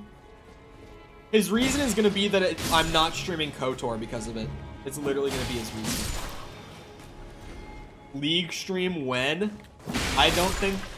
I mean, we talked about this yesterday, right? Like, not only have I been told to stay away from it by people who used to play it, I've been told to stay away from it from people who actively play it. Like, friends of mine who still play it, like, every other day or so, still are like, yeah, just stay away. And also, it's just not my genre. Like, MOBAs aren't my thing. I didn't like Smite. I didn't like Dota 2. I didn't like, what was it called? Heroes of the Storm, I think is the name of it. Like, I'm just not a a MOBA fan. So, I don't think it's my game. I don't think League would really do it for me, honestly. Oh my fuck. What a bitch. If I could pick him off first, huge. He's dead. The wicked bitch is dead. How does that video go? Who's seen it? It's the one about Margaret Thatcher. It's the same guy who did objects I've shoved up my ass. It's the same guy, and it's something about Margaret Thatcher, and he's like, I think he says like, I can't remember. I do remember the line, "The wicked bitch is dead." Ding dong. That's what it was. I thought it was like TikTok or something. I'm like, that's not right. It was ding dong, the wicked bitch is dead. That video is fucking... Just that guy, for some reason. I think it's his mic and his accent combined. He's just so funny. Like, his videos are fucking hilarious to me. Like, the first time, I think everyone, the first time that they see objects I've shoved up my ass, like, I swear I've never seen someone not laugh hysterically through that video. I've never seen someone's first ever reaction to that video where they're not just, like, dying the whole way through. You play League to hard carry a game for 45 minutes and then lose because a random teammate goes AFK. I've heard so many stories about like why people hate League, and they're all different. That's the best part, is that everyone has a different thing they hate about League, which just makes it seem to me like the game is just so all around unenjoyable. You know what I mean? Like the fact that it's not even like you hear something consistent from people, it's like everyone has a different reason that they hate it.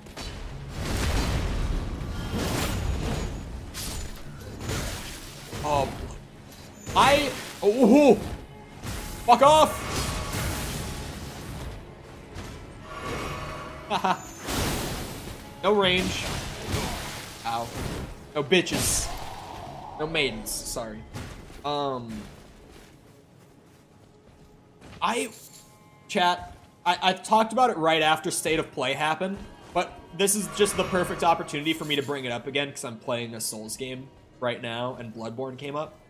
Am I the only one who is so disappointed that this year's State of Play they didn't announce a Bloodborne PC port?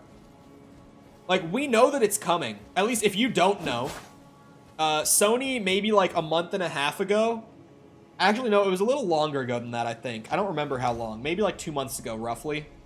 They had an investors call where they told their investors, we want to have all of our first-party titles on PC by 2025. Well, they also said they wanted to expand to the mobile market, but that's something else. So, like, we know from that investors call that Sony is planning a Bloodborne PC port, among other PC ports, but a Bloodborne one for sure within, like, the next 3 years. But just not this year. Like, I was actually really expecting to see it at State of Play this year, genuinely. Because, and it would have been awesome timing because I'm just playing FromSoft's library for the first time as of, like, not even a year ago. I started with Demon Souls, right? So it would have been perfect timing. Like, I have a PS4, like, tucked in my closet, but it's just, it collects dust, and I don't want to play it on PS4, because I don't want to play it, like, on a console I never use that's locked at 30 FPS. Like, I want to play it on PC, you know? But, like, just can't yet. Also, though, because they said that they wanted to have all their first-party titles, you know what else that means from a FromSoft perspective, chat? Demon Souls Remake PC port.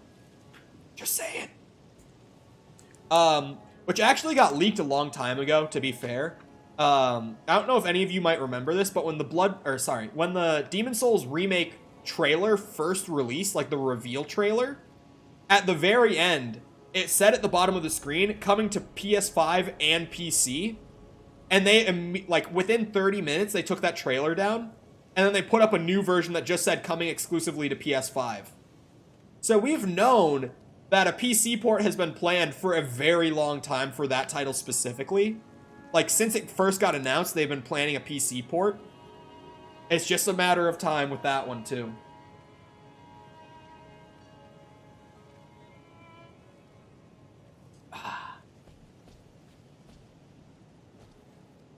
If they had a jump button in Bloodborne, I would play it, but they They don't, so I don't think I'll ever play it. I tried Dark Souls 1 and 3, but I just didn't like them because no jump attacks. I haven't played Souls 3 yet, or Bloodborne. From my understanding, Elden Ring is the only one with a jump button. But, Souls 1 has the plunge attack, and it does have that really janky jump mechanic that I'm assuming they carried across in, like, Souls 2, Souls 3, probably Bloodborne as well.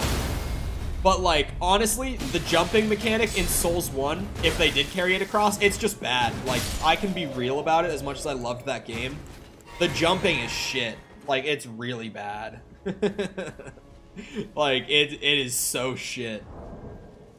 I did DS1, DS3, Sekiro, Elden Ring. I haven't played Sekiro yet either. Like, I genuinely didn't play a single FromSoft game up until last, like, November when I played Demon Souls on the PS3 for the first time. Well, saying I played it on the PS3 is not true.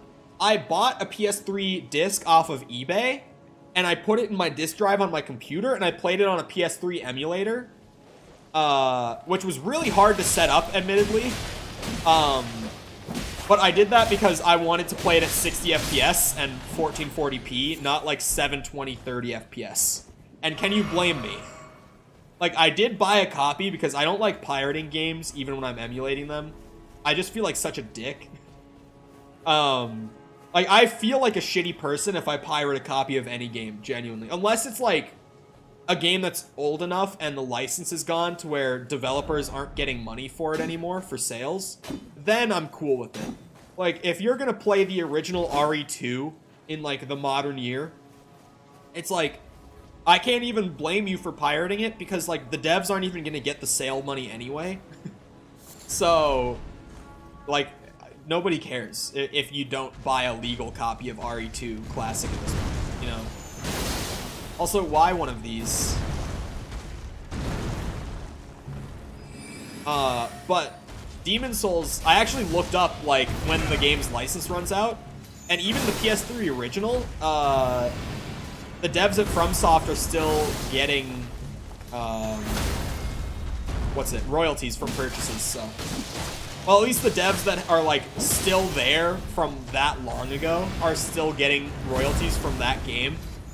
Which I'm assuming isn't many, because, like, the nature of game dev, if you don't know, now you know, they typically only have developers on, like, 2 or 3 year contracts in the industry. Like, there are developers who stay at a studio for, like, very long amounts of time. Like, it's not unheard of. Like, there are still, I know, developers at, like, Treyarch, for example, the COD studio, that have been there since, like, the World at War days, right? Like, there are people in the industry who stay at one studio for, like, 15 years. Like, it happens. But it's not very normal. Like, it's uncommon for someone to stay at a studio that long in the industry. Like, very uncommon. So, I guess, like, not many devs probably got royalties that actually worked on the game, but, like, some of them did. Yeah, I did do required. He was cool. I feel like I've talked about this a lot with this game. Weirdly, the bosses that have stood out as my favorites aren't even, like, the hardest bosses, but they're just, like, the bosses that are a good mix of, like, difficulty and just, like, being really cool from a visual perspective. So, bosses like Godric and Required have been my favorite, even though neither of them are, like, even close to the hardest boss that I've fought. Cole was so close to the Grace, but basic enemies. It's that, you know how it is. Wait, is he an optional boss? I thought he was like a story boss, honestly.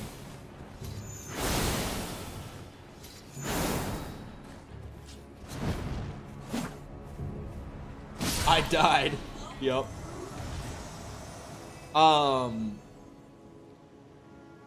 He's optional? Wow, okay.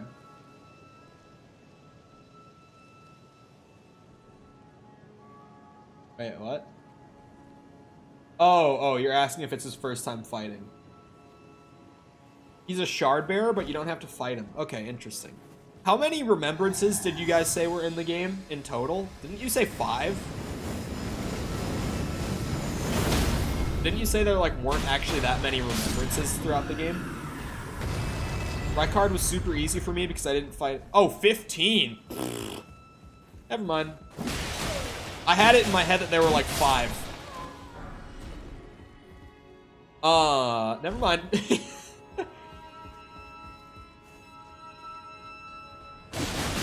Ow. Fucker.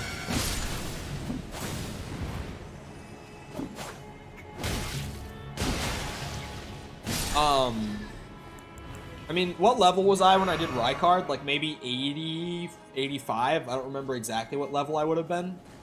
I did use the sword that you pick up like in the entrance, but I have no strength on this character. Like I actually have none. Hold on. I have 12 strength, and that's just what the samurai class gets to start with. I haven't put a single point into strength this whole playthrough.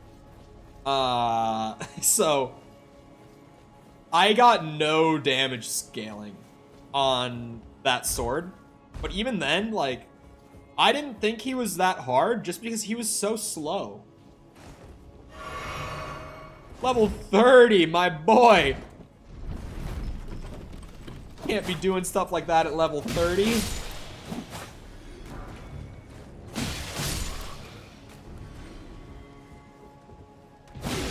Oh, shard bearers drop great runes. That's right. You guys, that was the one that there were 5, right? There were 5 great runes in the game. Is that what I was thinking of then? Great runes, not remembrances. I saw PewDiePie do it, so I thought I could too. PewDiePie, correct me if I'm wrong, but he's a huge FromSoft fan, right? I know, I only just found out because a buddy of mine like just told me this, but apparently Jacksepticeye is like a huge FromSoft fanboy, and I just never knew that. I never really watched Jacksepticeye personally growing up. Like I watched a lot of PewDiePie growing up, I watched a lot of Markiplier growing up, but weirdly never really Jacksepticeye. And a buddy of mine was just telling me that like apparently Jack's favorite game of all time is Bloodborne, and he plays it like once a year. Not even like he just plays it once a year, like he plays it on his channel like once a year apparently, which is actually awesome.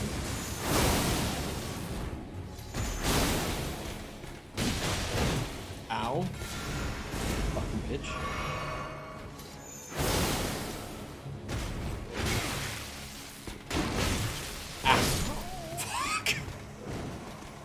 Oh, I had like 60k runes wherever I died before that. Oh. No death runs in this game are crazy. Just incredible respect for that. Dude, I feel like I would have to build my way up doing no death runs in the FromSoft games. Like Elden Ring, I would not want to fuck with. Because like, it's weird for me to put this into words. I've tried to put this into words in a lot of aspects throughout playing the game. But I always struggle with it every single time.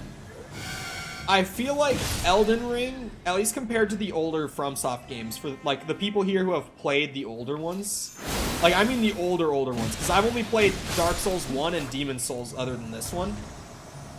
I feel like Dark Souls 1 and like Demon Souls are very traditional game design oriented, and with like a little bit of stats and like, you know, RPG bullshit on top of it. Whereas Elden Ring is like very stats and RPG bullshit heavy and a lot less general game design heavy. Does that make sense? Like, I feel like so much of Elden Ring is dependent on stats unless you are like someone who has beaten the game multiple times and like absolutely knows what to expect and has patterns memorized and shit like that. Or just someone who is unlike me and has played like every FromSoft game like 5 times or something like that.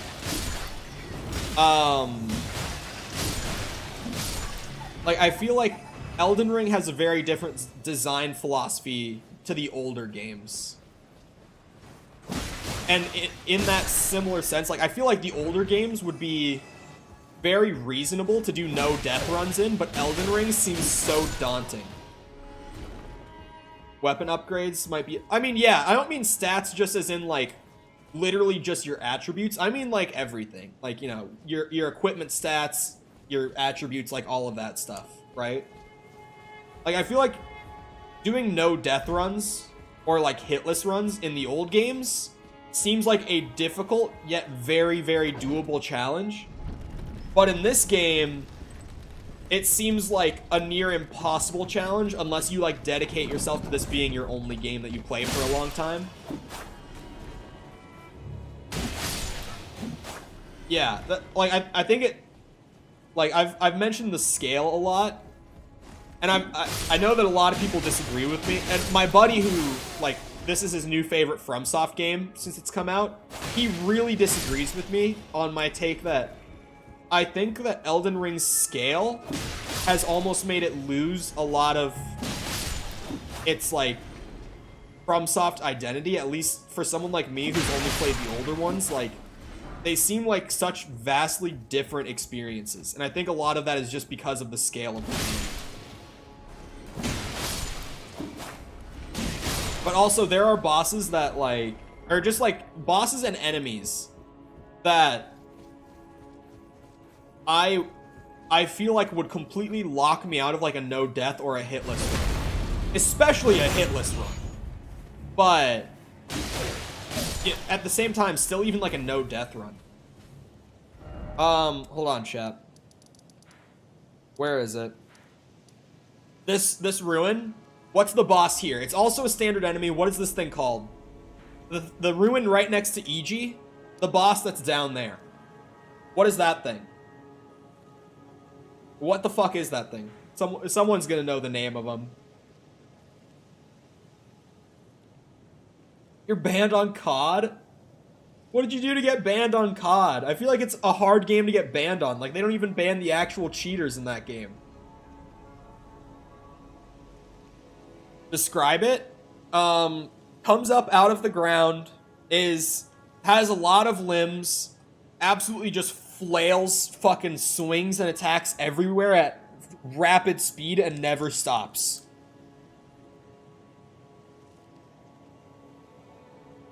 Royal Revenant, thank you. Fuck that thing. That thing is like, when I think of doing a no death run in Elden Ring, that's the first thing that comes to mind, and I'm just like, there's no way, even if I'm, like, super careful to, like, over level before I go near one, that I'm gonna do a deathless run with those things walking around. Like, there's just no shot. They care more about unlock tools than the actual hackers. I mean, why do you even need an unlock tool? Like, for what? Why did you have an unlock? Like, I'm assuming you mean in, like, the Warzone CODs, right? Like, Modern Warfare, Cold War, Vanguard. Like, you do the 1 to 55 grind, which isn't even really a grind. It takes, honestly, like, less than 10 hours to get to 55. Like, even if you're not using double XP. And then you have everything and you never lose it. Like, maybe weapon levels, but even then, it's like, there's only, like, 5 weapons in the game at any given time that are worth using. Because COD's balance has been so shit for the last 3 years. Like, I feel like an unlock tool in Warzone is just so unnecessary.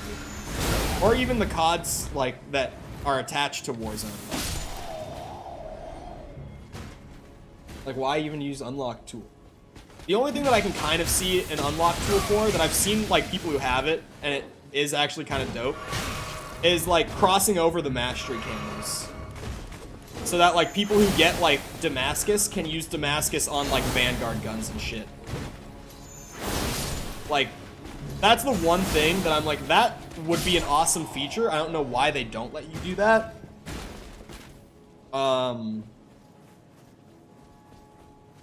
like, even then, it's just a cosmetic thing.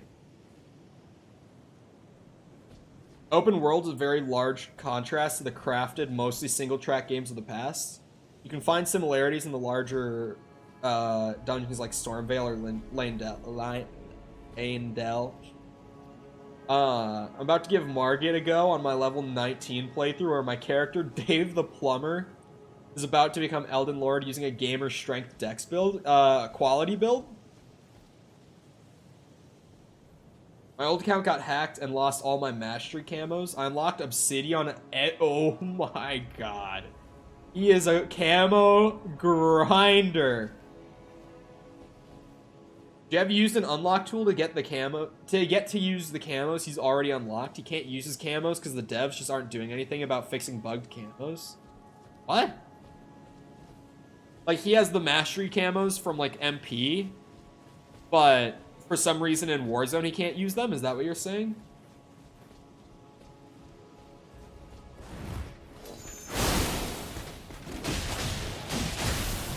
I've been doing a quality build on Dark Souls 1 that I've been kind of playing. I haven't really been playing it in like the last week and a half, but when right after I moved back here, like right after I finished moving and I got sick for like a week, and I wasn't able to stream because of like technical problems with the setup here anyway. I played a lot of Souls 1 just like while I was trying to kill time on a new character, and I was doing a quality build with a halberd, and I was just having a fucking blast ripping through the game with it. Because scaling strength and dex with a weapon that has like good scaling in both on a quality build is so strong. Like, I was playing super low vitality because I was just so absorbed in like scaling my DPS. And yeah, it was really strong. I need to go and finish that playthrough. I might do New Game Plus in Souls 1 with that, because I haven't done a full New Game Plus run in Souls 1 yet. That might be my New Game Plus character, because his damage is just fucking dumb. It's so much. I almost got Dark Matter in BO3. BO3 was the last COD that I played, in my opinion. Or, in my opinion, it's the best. Sorry. Commas. Or the lack thereof. BO3 multiplayer, I'm not a big fan. But that zombies. Woohoo! BO3 zombies. It's like.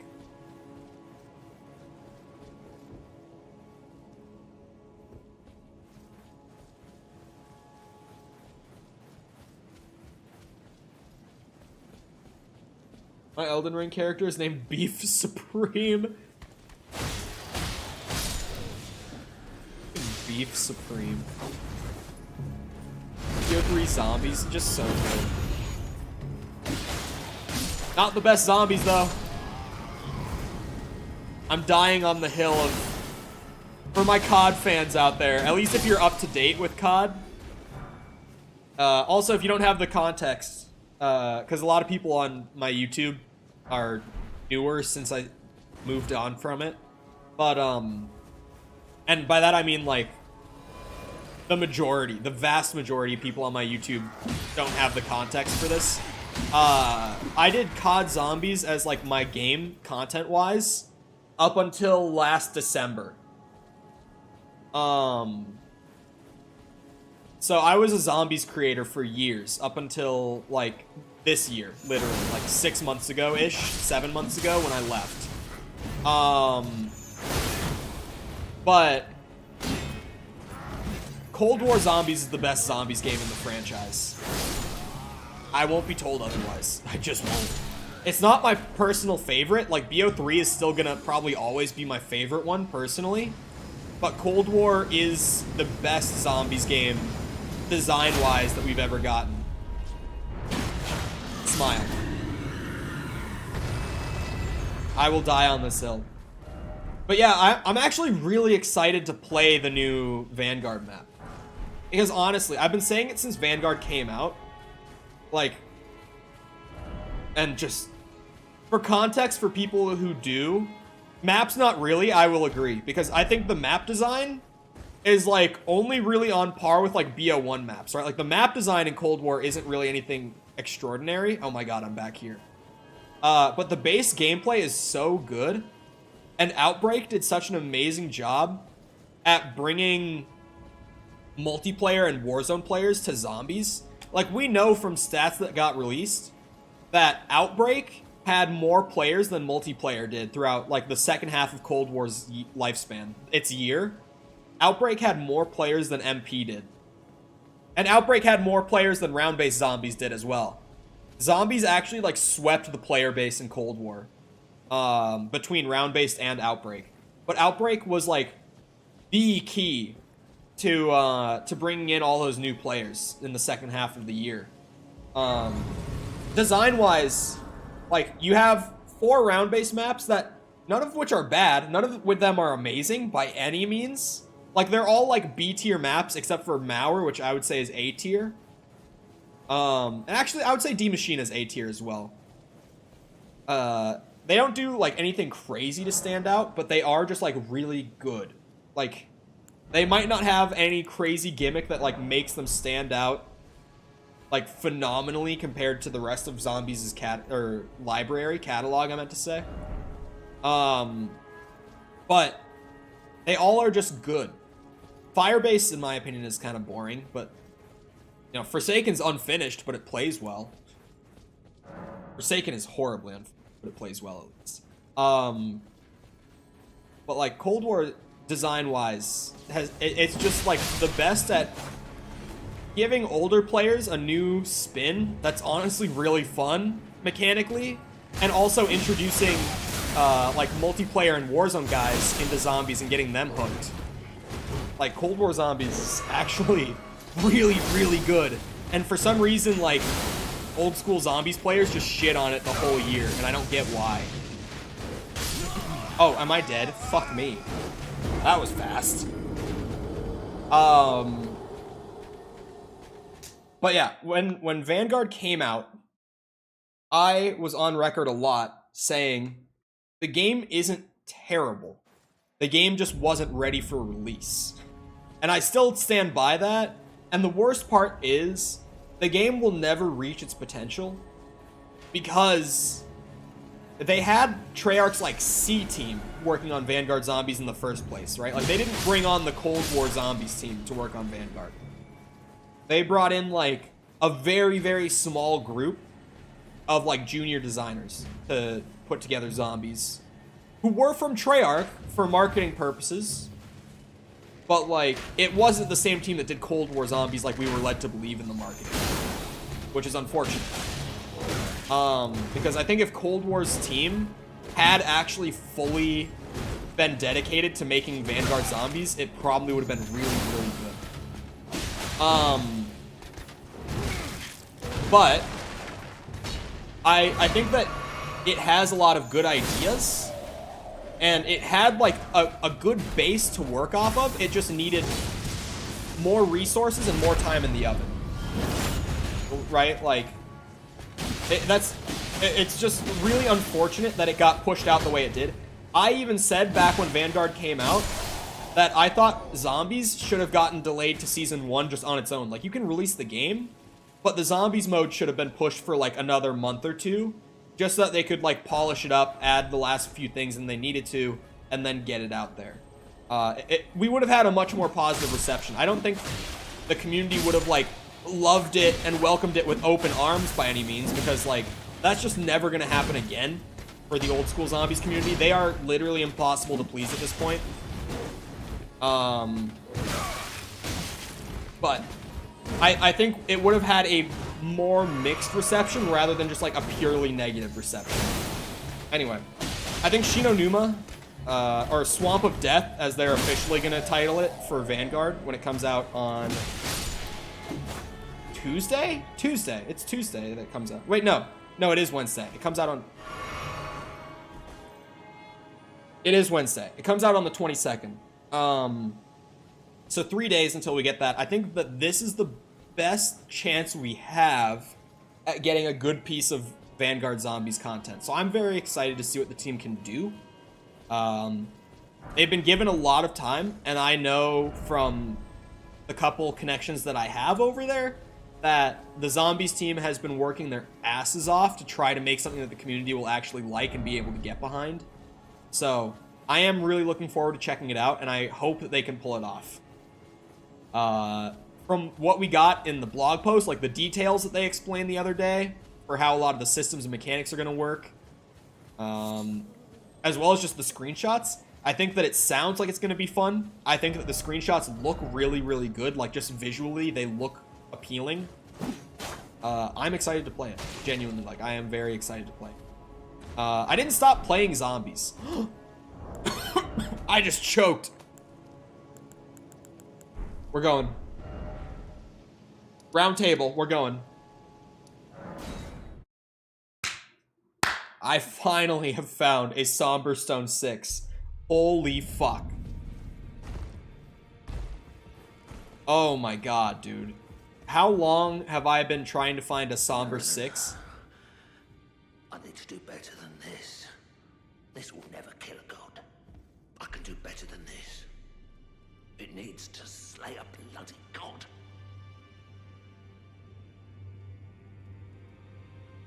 You can just make the Moonveil kill a god. Can't be that hard. Mind, it's not important. Just lay out your arms. A quotation mark enjoyer? What does that even mean? But yeah, sorry, I didn't mean to ignore the message.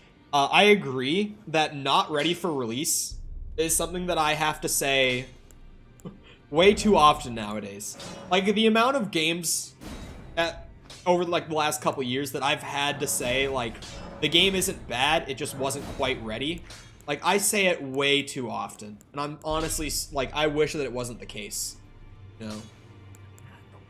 I'm not gonna upgrade it because I would rather upgrade the Cold Uchi.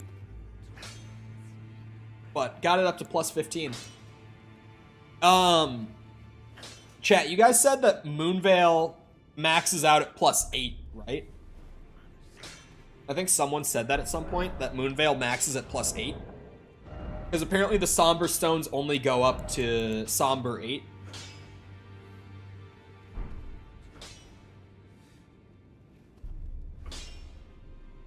It goes to plus 10? Oh. Are there smithing stones up to 10? I thought someone said at one point that it went up to 8. Moonveil is fully maxed at 10 plus? Or at plus 10. So, do I just... Where does the... So, Somber Stones only go up to 8. Oh, wait, 10. 10, never mind. So there are Somber Stones 9 and 10 then? I think someone at some point told me that it went up to 8. So I was thinking like I already had the 8. So I just needed to find 6 and 7 to max it out.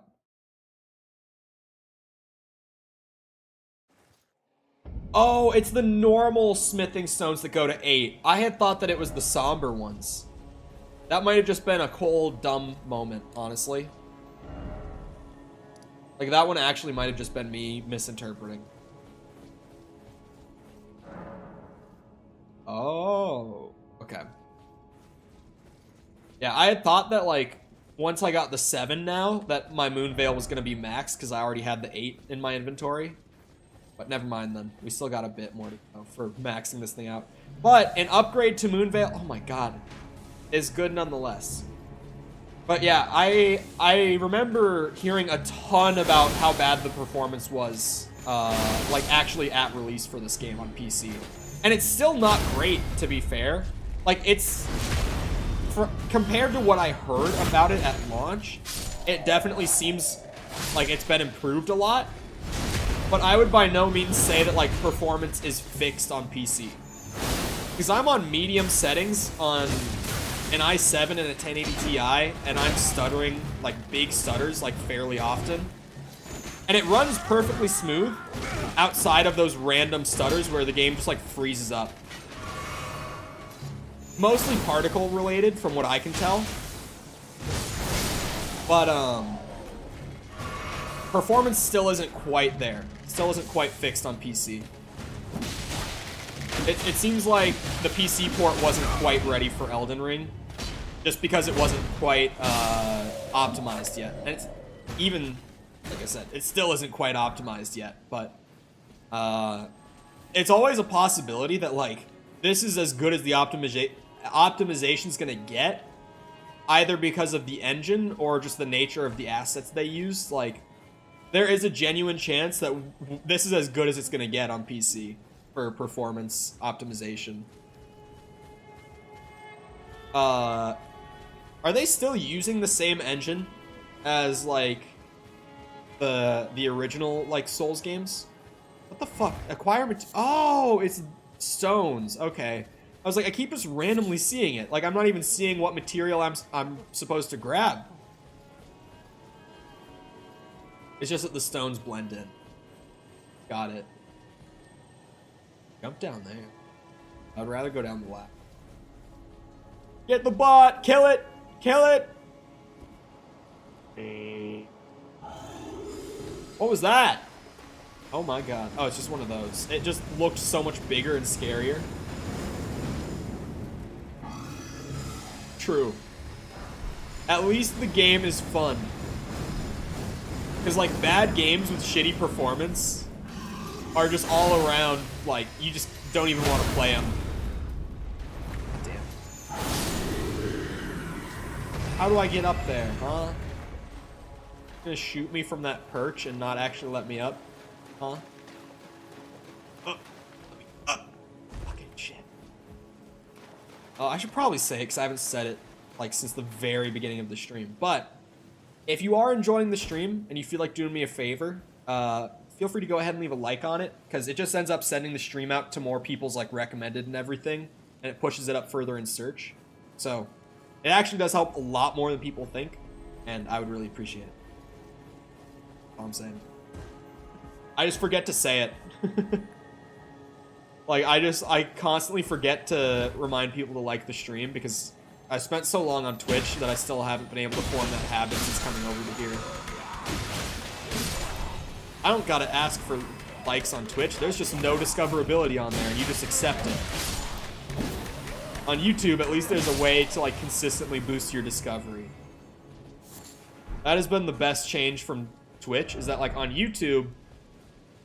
Like, on Twitch, it's just dice roll every day for whether your stream is gonna, like, get pushed up because of momentum or not. On YouTube, at least, it's like, there's so much stuff, algorithm-wise, that I can, like, experiment with and find consistent, like, performance with. Like, I can find patterns of, if I use tags like this, or keywords like this, the stream will do better.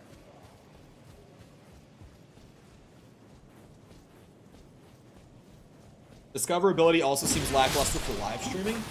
It seems like... Okay, it's weird, because a lot of people shit on it, because... a lot of people who are, like, really smart know what they're talking about, too. I just disagree with their takes on this. I know that, like, one of the biggest people who has this opinion is, like, Ludwig, who has been on YouTube streaming for a few months now. He's of the opinion that YouTube needs to do better with, like, live stream discoverability. And the thing that he always says is that there's no dedicated live stream page, which is, like, true. There's not. But my question then is, like, does there need to be? Like, sure, it's nice if people are looking specifically to watch a stream to have a page like that. But at the same time, like, the way that YouTube works, like, pretty much everyone... If I ever do ask, like, out of curiosity to kind of, like, gauge how people are discovering stream on any given day, I would say, like, 90% of people who, like, find the stream literally just find it because YouTube puts it on their recommended, like, their homepage when they first open the website.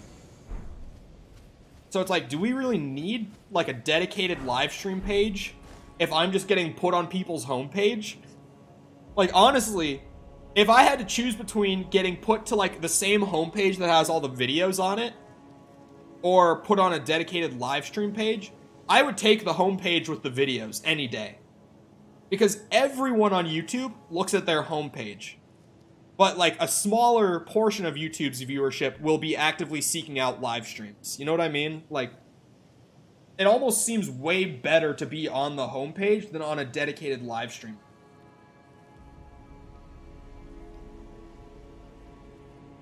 maybe I just am looking at it the wrong way in that sense, but I don't know. I feel like I generally disagree with the take that like YouTube needs a better like live stream page. I generally boot up Twitch if I'm looking for a live stream. That too. I don't know. I feel like YouTube, it would be great to have a live stream page, but honestly, I don't think it's like necessary, right?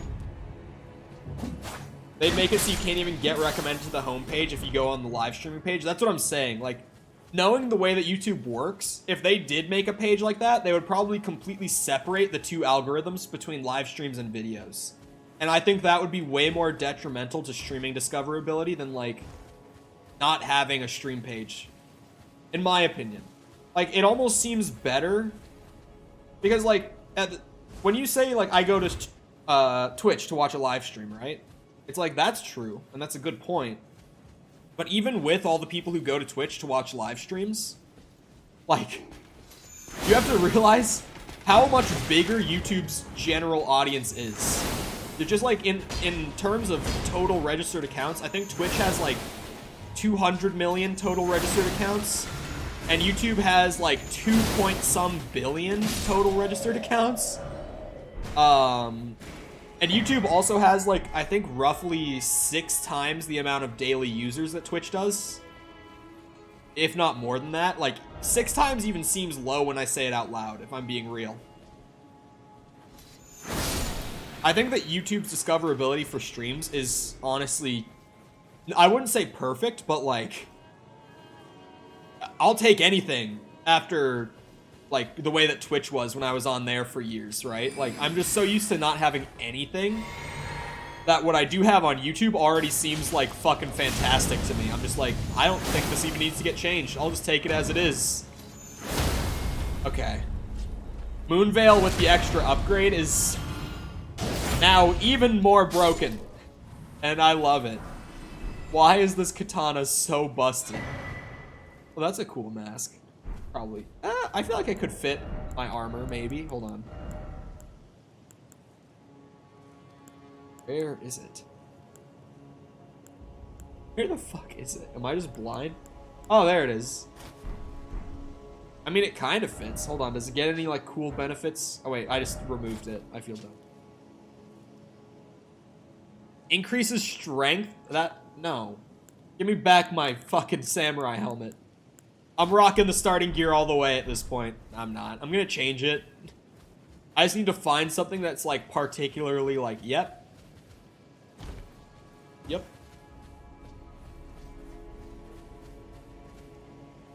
Yeah. Yeah, again, like, obviously, I don't think discoverability for streams and stuff is perfect on YouTube. Fat boy set.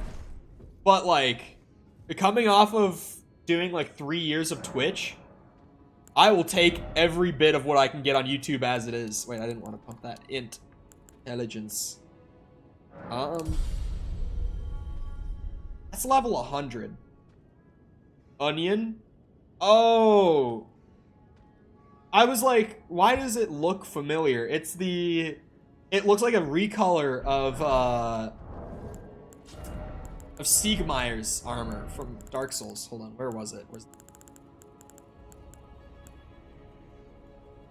Maybe not a complete recolor, but, like, very clearly inspired by that design. Yeah, recolor was definitely the wrong term, but it looks so much like it. Promise you won't fully fat roll, Cap. I'm sure I won't fat roll. Visions of Siegmeyer of Katarina. Dude, if only I could put a note down that said Visions of Siegmeyer of Katarina. I would. Did I rest at that? I did. Okay. I was about to ask, can I kill this guy again? Probably can't even roll with it. Try it? Really? Is it that heavy? Armor that heavy exists? That's where I can't even roll?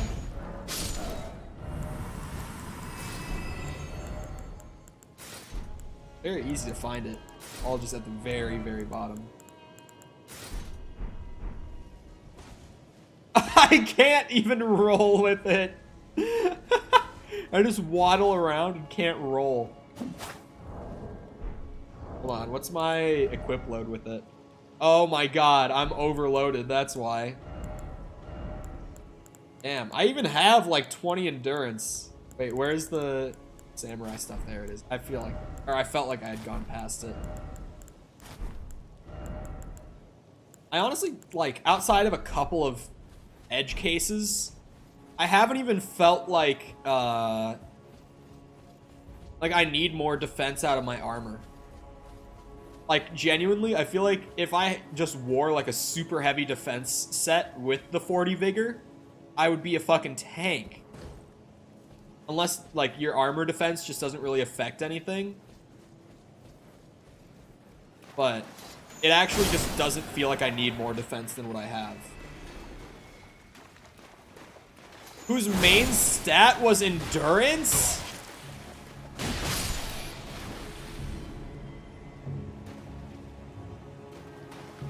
Was it like his first FromSoft game ever?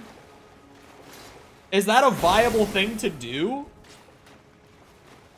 Because I know that Elden Ring's sandbox is like a lot more expanded than what I'm used to in Demon Souls and Dark Souls, but like having your main stat as endurance doesn't seem like a great way to build a character. Correct me if I'm wrong, but that just doesn't seem like the move. I love that that note is there, as if I didn't already notice the giant hand spider on the wall. What's new? I feel like this is just how Elden Ring has been. Ow.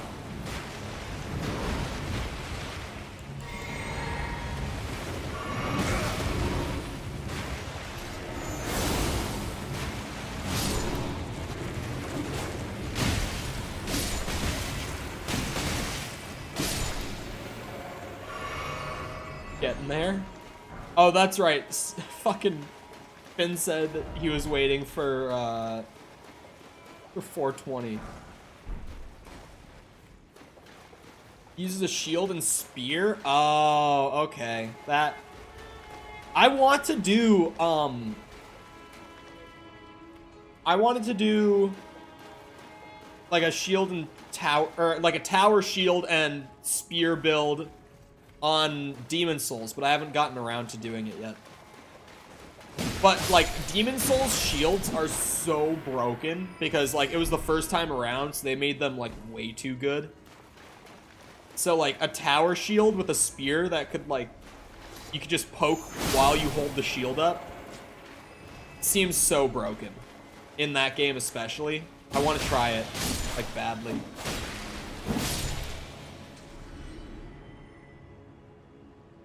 How to play well, I believe in you. Alright, Finn, we'll see you around. That... Oh, that's not Hand Spider. Can I backstab him? No, you can't. I didn't figure you could, but it's worth a shot. Oh, this is the place. Okay.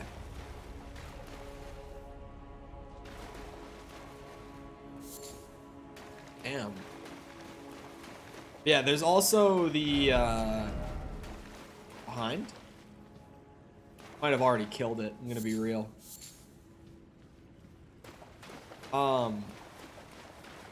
You can get with the, I think it's Phalanx's boss soul in Demon Souls, like the first actual boss you have to fight.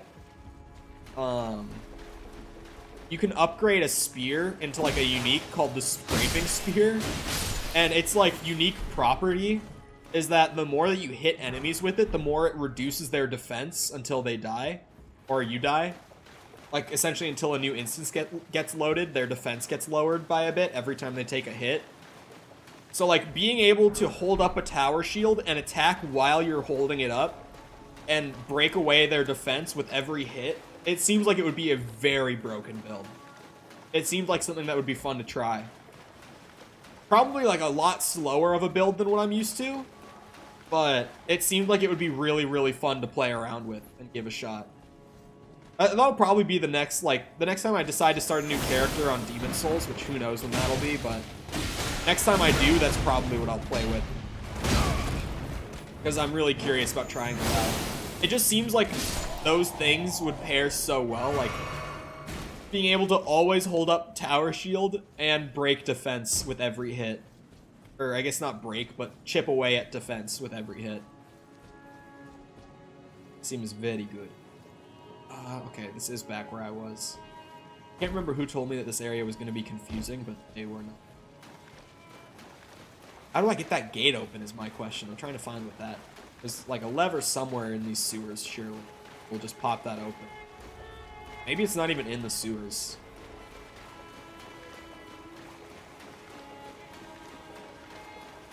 I'm gonna check all these notes, honestly. Is this a...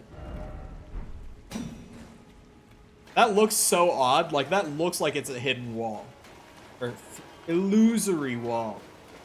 I think I told you guys about, when I said fake wall to one of my friends who really, really likes FromSoft games, and he corrected me and said, it's an illusory wall. And I was just like, okay, bro. I was like, alright, illusory wall. Got it.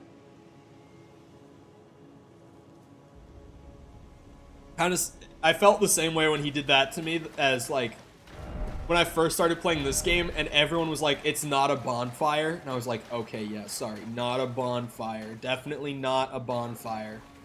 Grace. My bad. Grace, even though, like, that's more understandable. Like, illusory, correcting me on fake wall to illusory wall, I was just like, okay. Really gonna be like this?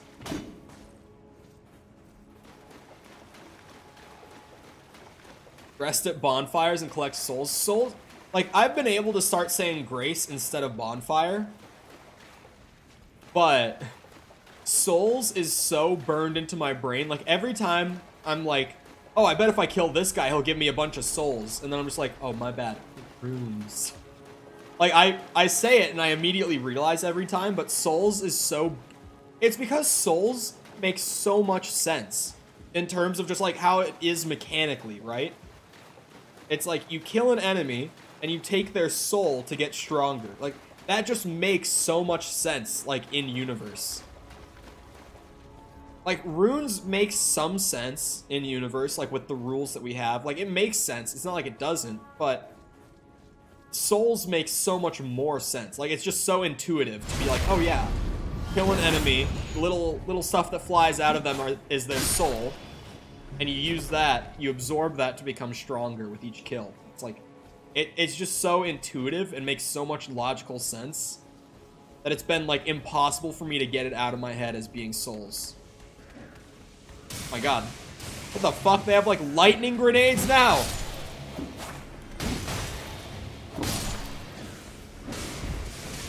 Hi, bitch.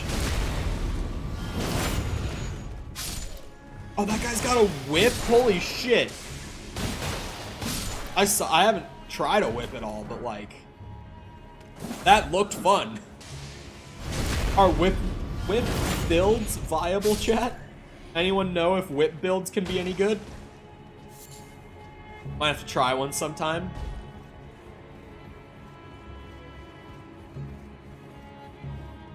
One thing I've wanted to try in Demon Souls, like, since I first played the game, is doing a build around using gauntlets, like melee gauntlets. Because they have the Hand of God gauntlets in that game, that I'm like, it would probably be so fun to do a build around them, but I feel like they would be so bad in a game like Demon Souls because you have to get so close, like, range-wise.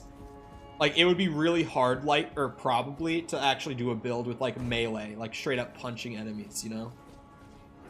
Oh, wait, this just opens, like, no lock or anything? Just like that? Oh, and it's a key? What the fuck? Want to do a whip run for sure. I actually, like, it seems like it would be really dope to do a character with a whip. Because just seeing, like, that little glimpse of him, like, swinging it around, that looked like fun. Like, that just looked like it would be enjoyable to play. Straight up. They're fun, but just not all that good. Ugh. I'll make it good. Trust. I'll find a way.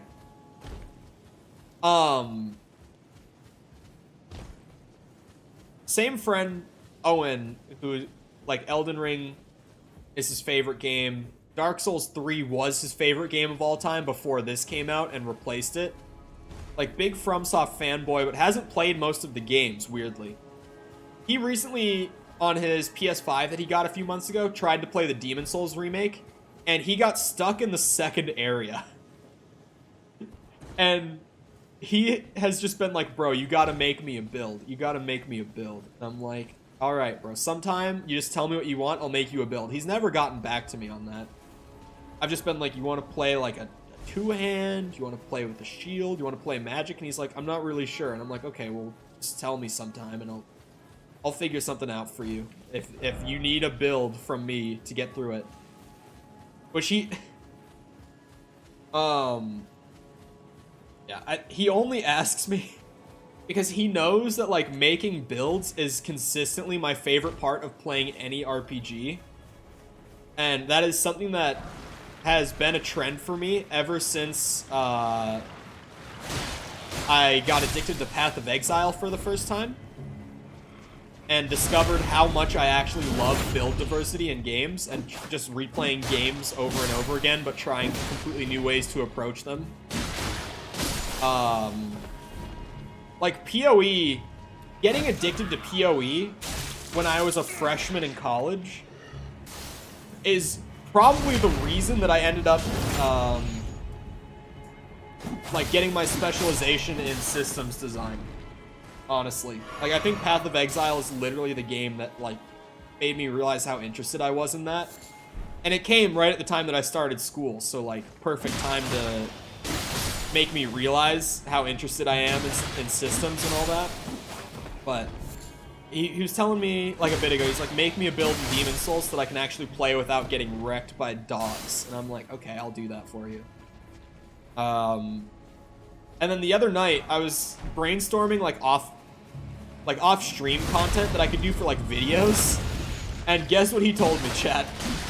He was like, you should do, like, Demon Souls builds. And my first reaction was like, oh, haha, maybe, like, an Elden Ring build series, like, after I finish streaming the game and I'm just replaying it for fun. He was like, nah, bro, do, like, Demon Souls. Elden Ring's too saturated. I'm like, I'm sure that the Demon Souls build guide ship sailed, like, a month after the remake came out. I'm gonna be real with you, Chief. Like, even at this point, I feel like the ship has sailed for doing, like, Elden Ring build videos. Because it's, like, all the best builds have probably, like, the best builds, like, I mean, like, meta-wise, or as far as just, like, being overpowered, have probably already been put together. Like, I don't know what I'm gonna bring to the table that no one else has found at this point, you know? There are 6 whips in the game? That actually doesn't seem like that many, but then again, like, how many katanas are in there? It seems like there's probably about the same amount of katanas overall, right?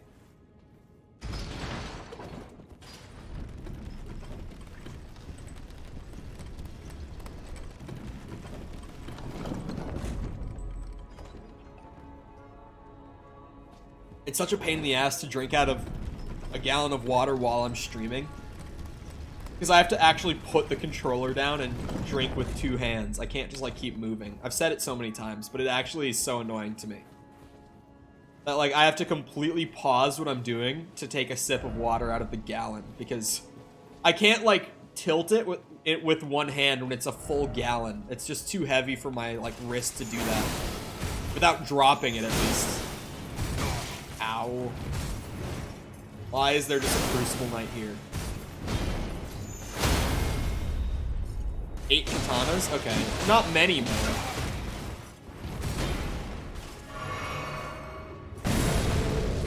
Bitch.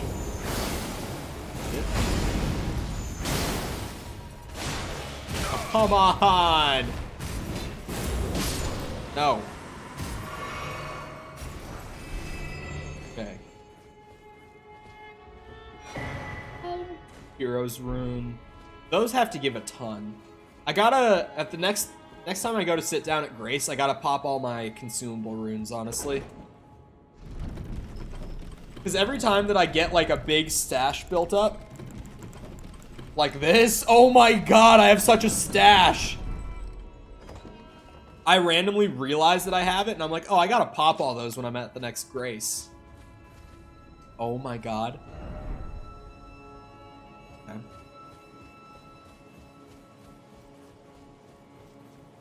Well.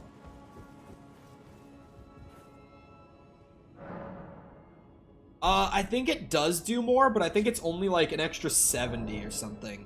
Like, I don't think it's very much more. Because I've had it happen where, like, I've been right up against them and I've tried to use it. And, like, I hit them with the tip of the blade, but the magic doesn't shoot out yet, and then I get, like, knocked out of it because I trade damage. And I think it only does, like, 79 or something. At least when I had it at +5 and, like, 35 intelligence or something like that. My god, I hate just use instead of use number. Okay, wait, someone said, I'm gonna remember this time. What was that about, like, press Y when I do this? So that I don't close the menu every time? What were people saying about that? How does that work?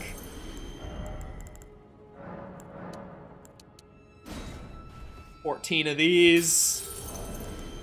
Yeah, I had a bit of a stash going on consumable runes here. Selling? Question mark?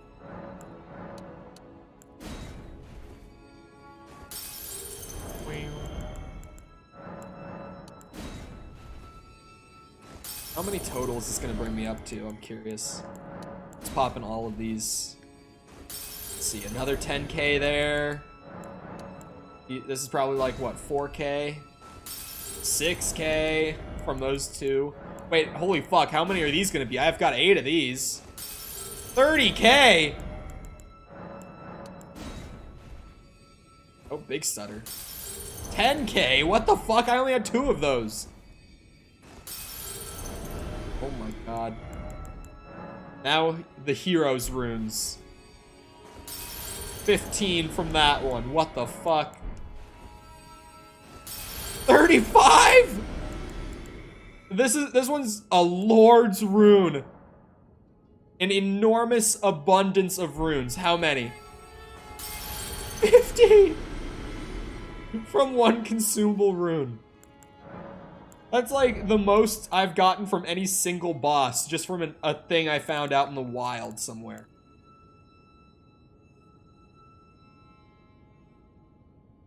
But what did I spend it on? Now that I have 235k. Maybe I bring Vigor up to like 45 just so that I'm like tanky, you know? Might be worth. I feel like my damage is good. At least for like where I'm at right now, I feel like my damage, I'm kind of chilling. Might go to like 45. That might be the next like stat goal that I've got. You know what? I want to test if I can go and fuck up this thing yet, or if I'm just gonna still get rolled. I haven't been to Caelid in a minute, but I feel like Caelid has to be intended for earlier in the game. If at least like bit right before at the very least. Then what was that area? Lendel? I don't really know how I'm supposed to say it, but he still seems like he's got a bit of health. The soft cap is at 80. I think we've talked about this before, because I remember saying, like, the soft cap in, like, Demon Souls and Dark Souls 1 is, like, 40. Lyandel or Layandel? Oh, how did you miss me? Fuck.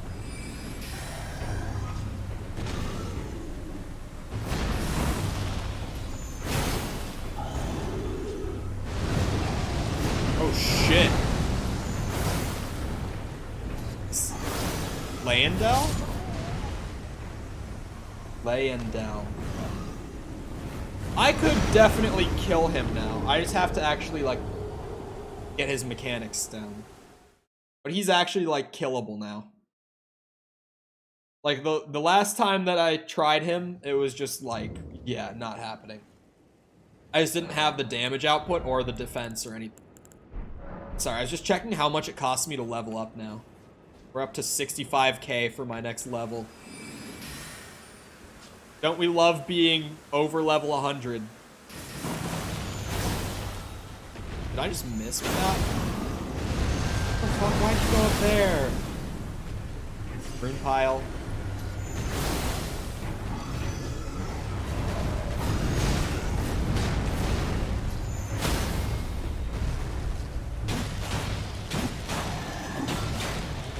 Damn it.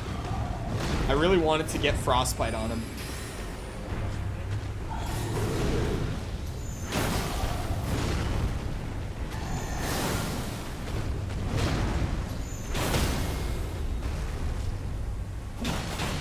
Frostbite, please. Please. Oh wait, my physic. I forget about my physic. Seems like I managed to forget I have that every single time I fight a new boss. Oh my god. I'm alive! You're fucked. Can't kill me.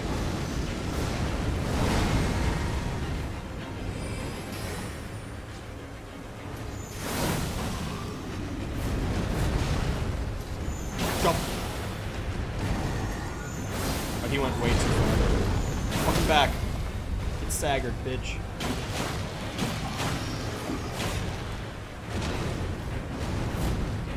Oh my. You are slightly scary, my friend. Just a little bit. Oh shit. I don't know why that attack knocked me forward, but it's funny that Glip Blade went off on him. Woo! The wicked bitch is dead. 88k? Whoa! Alright. I'll take it. Take it. Well. That's a level. That's 2 levels. 45 I already got. Okay. 45 it is. You know what else I should give another shot while I'm here in Caelid? I mean, I should probably just go to, like, all the boss markers and give them another shot, but, I particularly... Where is it? Where is... It's this one. The arena thing. Soft cap for Vigor is at 60. So does it depend on the stat, then? Because I know that in, like, Souls 1, it's kind of like a universal soft cap for, like, all the stats at 40.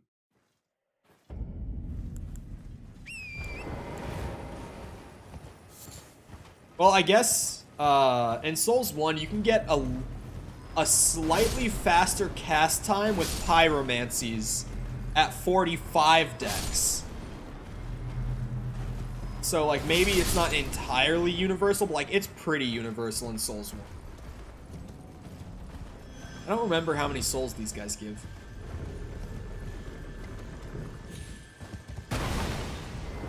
You give any amount that's worth it. Ow. I was gonna say, he's gonna be a lot easier to bring down than he was for me before. Like, last time I was running up this valley, I did not have a cold Uchi. I was, like, probably level 60, if even that high. I didn't have Moonveil. Oh my god, 1700? The runes aren't what makes it worth it. It's just bullying these guys who kind of ran my shit early in the game when I was trying to come up here. Yeah, I've got to be like double the level I was the first time I was trying to come and do this. Oh, well, I fucked that up.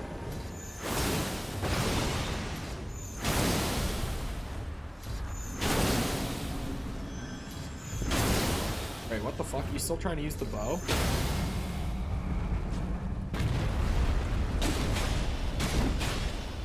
Go. Go.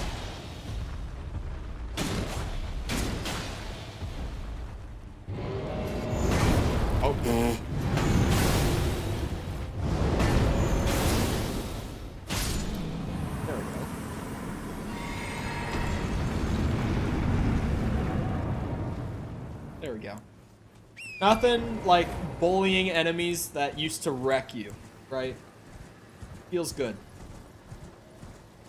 Coming back with good gear and good stats and just rolling enemies that used to destroy you. Very satisfying. You love to see it. Okay, are these the things? Yeah, these are the things. Okay. I'm gonna drink my physic. I'm gonna put up these. And I will summon Knight of the Great Jar.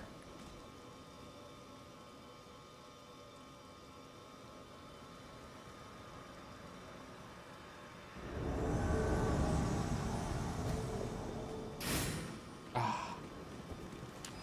What's that? What did you just buff yourself with? Oh. Oh yeah. I think I can handle these now. Oh. Can't roll through it. Oh shit. Frenzy, huh? I still don't know what it does when it procs. Is it just like an instant death one?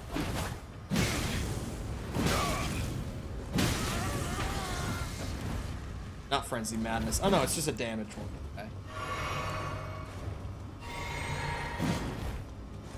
Oh, ow. Ow. God damn it. I don't think so.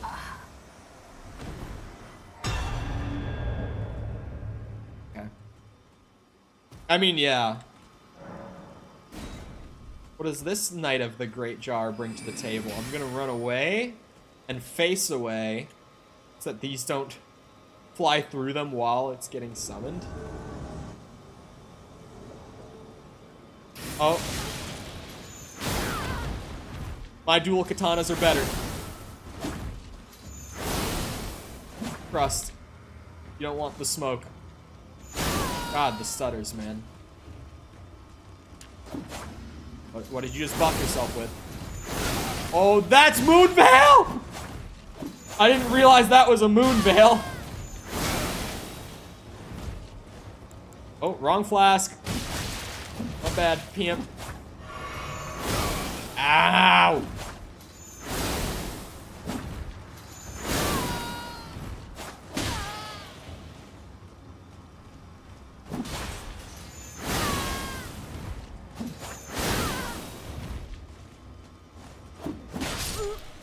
Okay.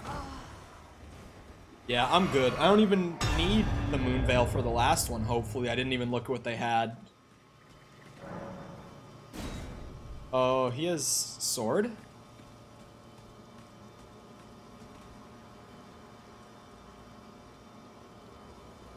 Moonveil versus Moonveil spammer, true.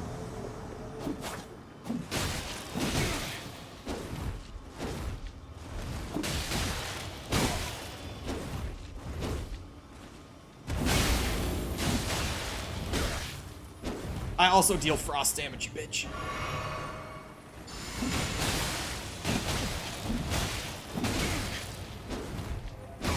No! Damn you! Oh my god. Don't do this to me, I swear, dude. Just let me have this. How are you alive? Please, bro. There we go. I was like, don't do it to me like this.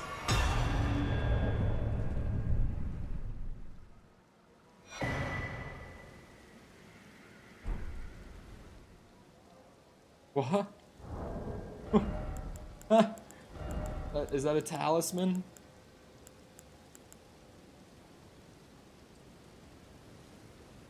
Oh. Is that all it was? Is that what all of that pain was for?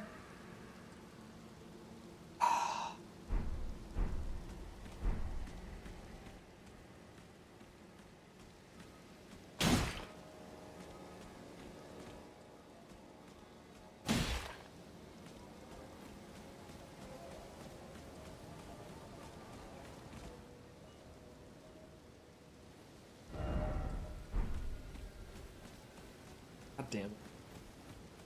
Thought I would be able to like go in the Coliseum. I thought there would be some giant like, fucking badass reward, but no. I got a talisman that I'm not gonna use. Fantastic. Did I even get runes from them? I don't think I did. And if I did, it was a very small amount. This is so sad. Like, for a moment. That's all I got.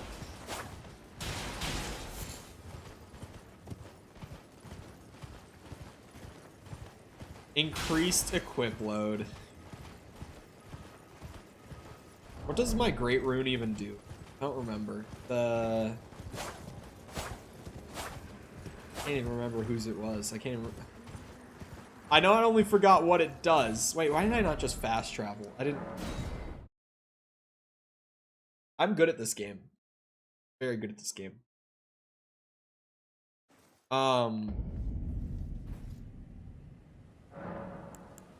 This great rune.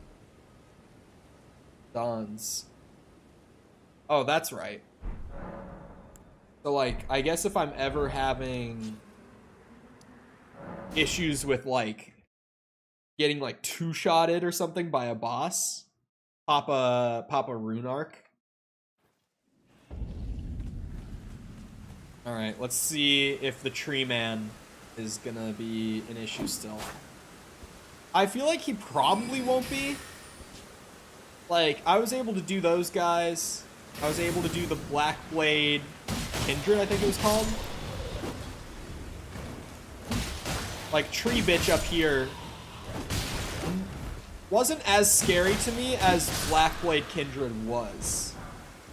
So I think I should be fine.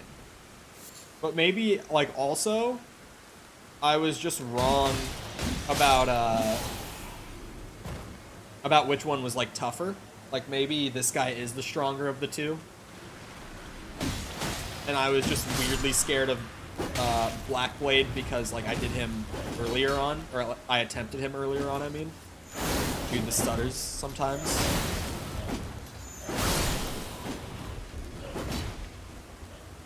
These guys.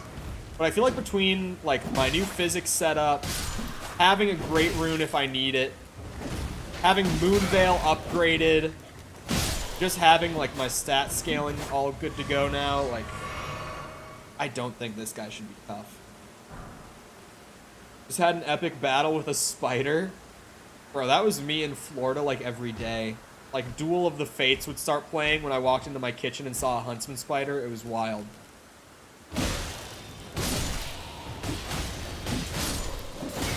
But I don't know if you've been in the chat when I've talked about it, Sepper, but if you have ever seen even a picture of a huntsman spider, they are nightmare fuel. And they would be, like, in my apartment all the time. Like, because they would just crawl in, like, from under the front door, literally. Because they live out in, like, trees, and I lived right next to the woods. So, yeah.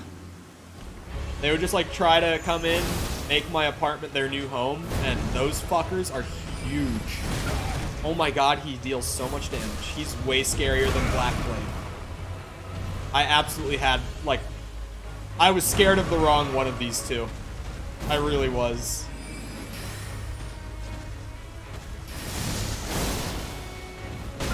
Damn it, I'm just also terrible.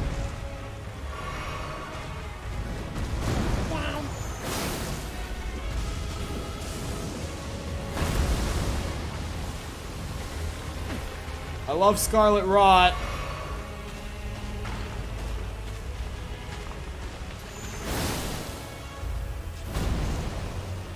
Oh, he's got a follow-up. Never mind. I was gonna try to pop a Glint Blade right there. Oh, this is probably as good a time as any when he does the ass slam. Oh my god, I'm out of FP and I didn't know. Really do be like that. Oh, huge. Frostbite, please. Damn it. Oh, I'm standing in it. I'm standing in it. Oh my god, he shot it really far that time. Oh my fucking Jesus.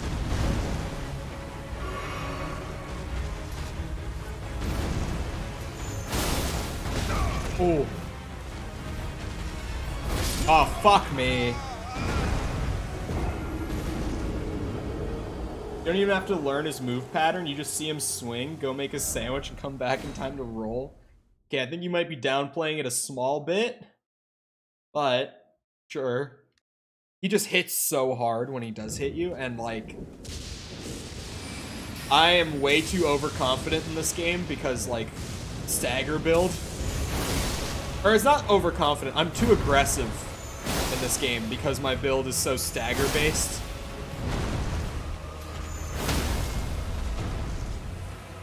Fuck the damage, I'm getting my rune pile. Straight up. Not losing these. Levels are expensive nowadays. All this inflation and shit, you know?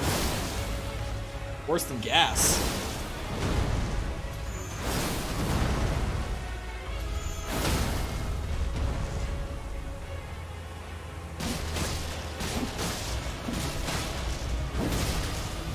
Shit. Just keep running. Alright, I never even popped my physic on. Bro, the amount of damage I would have dealt if I had popped this sooner. Like, I'm so dumb.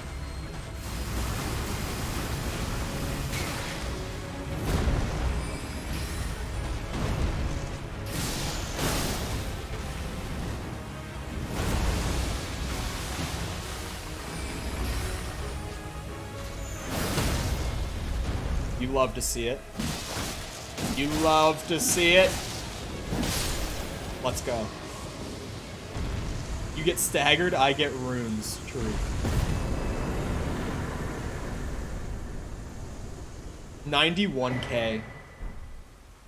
I gotta see what the new things do. And I can remove the marker. Do I have more? Oh, I do have another one down there. I don't remember what you are. Like, those were the two bosses in Caelid that I was, like, scared of. That I had found.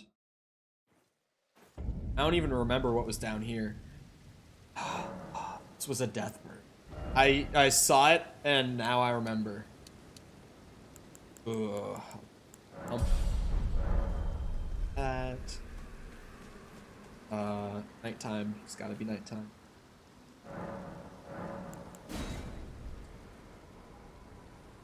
You have Moonveil, not to worry. True, I did not have Moonveil when I fought this bot.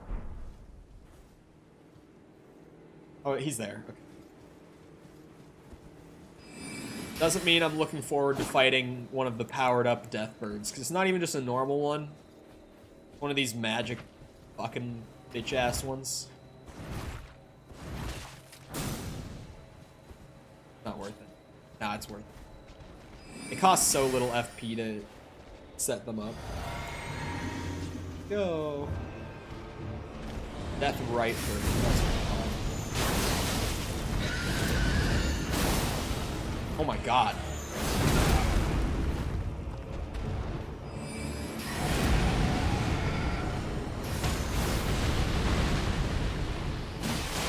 Fight over? Not quite yet.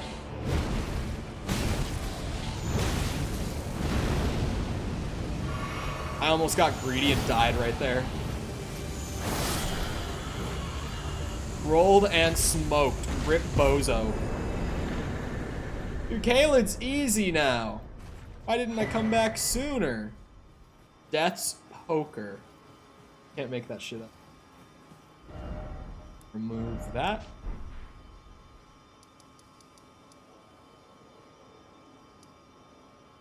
I don't have any more boss markers. Nope. They're all the mausoleum, the walking mausoleums. So I go back to Landel. I gotta get to the tree. Oh, you know what?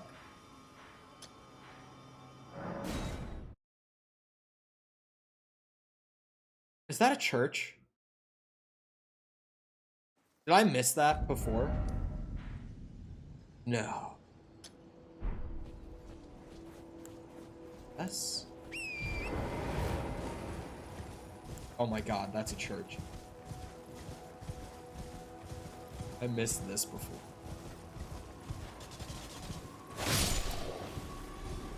Oh wait, that's the no hit run weapon? Why, is it like super long? Is it just like an insanely long spear or something?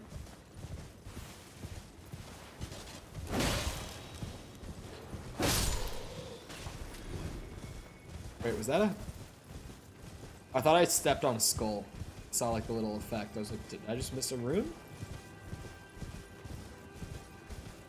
Hello. A book.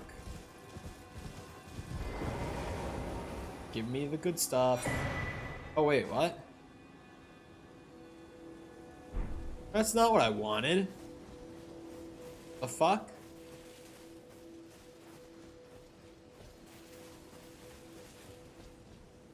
Really? Great order seal is not the good stuff I was hoping for. What is it? I know that I think I've gotten one before. Oh, I need to check out the new physic too. I never did that before the bird.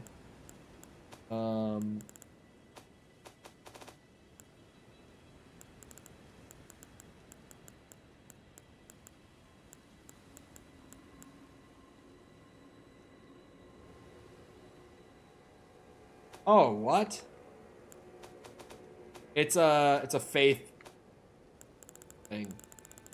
Miracle caster is what you're telling me. Oh, hold on. Seal.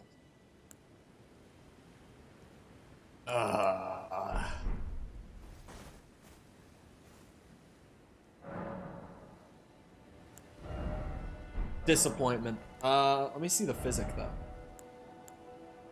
This is the one I would replace. It was these two, I think. Makes attacks more likely to break enemies. Oh.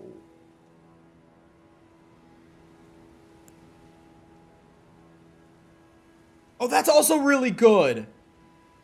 I can't give up the magic one, because the magic one is such a big boost to the Moonveil attack. I might try both of these out, though. When it says it's more likely to break their stances, is that more likely to just, like, do the little stun, where it, like, interrupts their attack, or is that, like, full stagger? Because, like, obviously, significantly negates damage sounds really good. To break shield stances? Oh, fuck that. Yeah, I'll take the damage reduction. Okay, it is. I thought it was time, but yeah, it is time. 55, 44, 36. If I was a few seconds earlier, I could have gotten 55, 44, 33, and never gonna forget that. I missed it. I will forever have missed 55, 44, 33. Anyway, I hope you guys enjoyed. If you did enjoy and you happen to be new here, feel free to go ahead and leave a subscription. Come back another time. We've still got a ways to go in Elden Ring from what I've been told. And we're going to be consistently playing through it until we get there. So if you liked streams like this, or if you liked a stream like... That was such a bad way to say it. If you liked this stream, you might like coming back and hanging out again. And obviously, we like having more people here because it's more fun for everyone. Also, on the way out, if you haven't done so already, feel free to go ahead and leave a like on the stream. Obviously, it helps out a ton when the stream turns into a video. Hits recommended and search and all that sort of stuff. Just for that extra discoverability, I'd really appreciate it. If you're looking for links anywhere to engage with the community off stream, things like my Twitter or our Discord server, all that sort of stuff is down near the bottom of the description. There's a big clump of like all the links. They're all labeled nice and simple. If you're looking for anything like that, feel free to go and check that out. Other than that, though, once again, I hope you guys enjoyed. I'll see all of you guys back here next time. And I hope you all have a great rest of your day. Goodbye.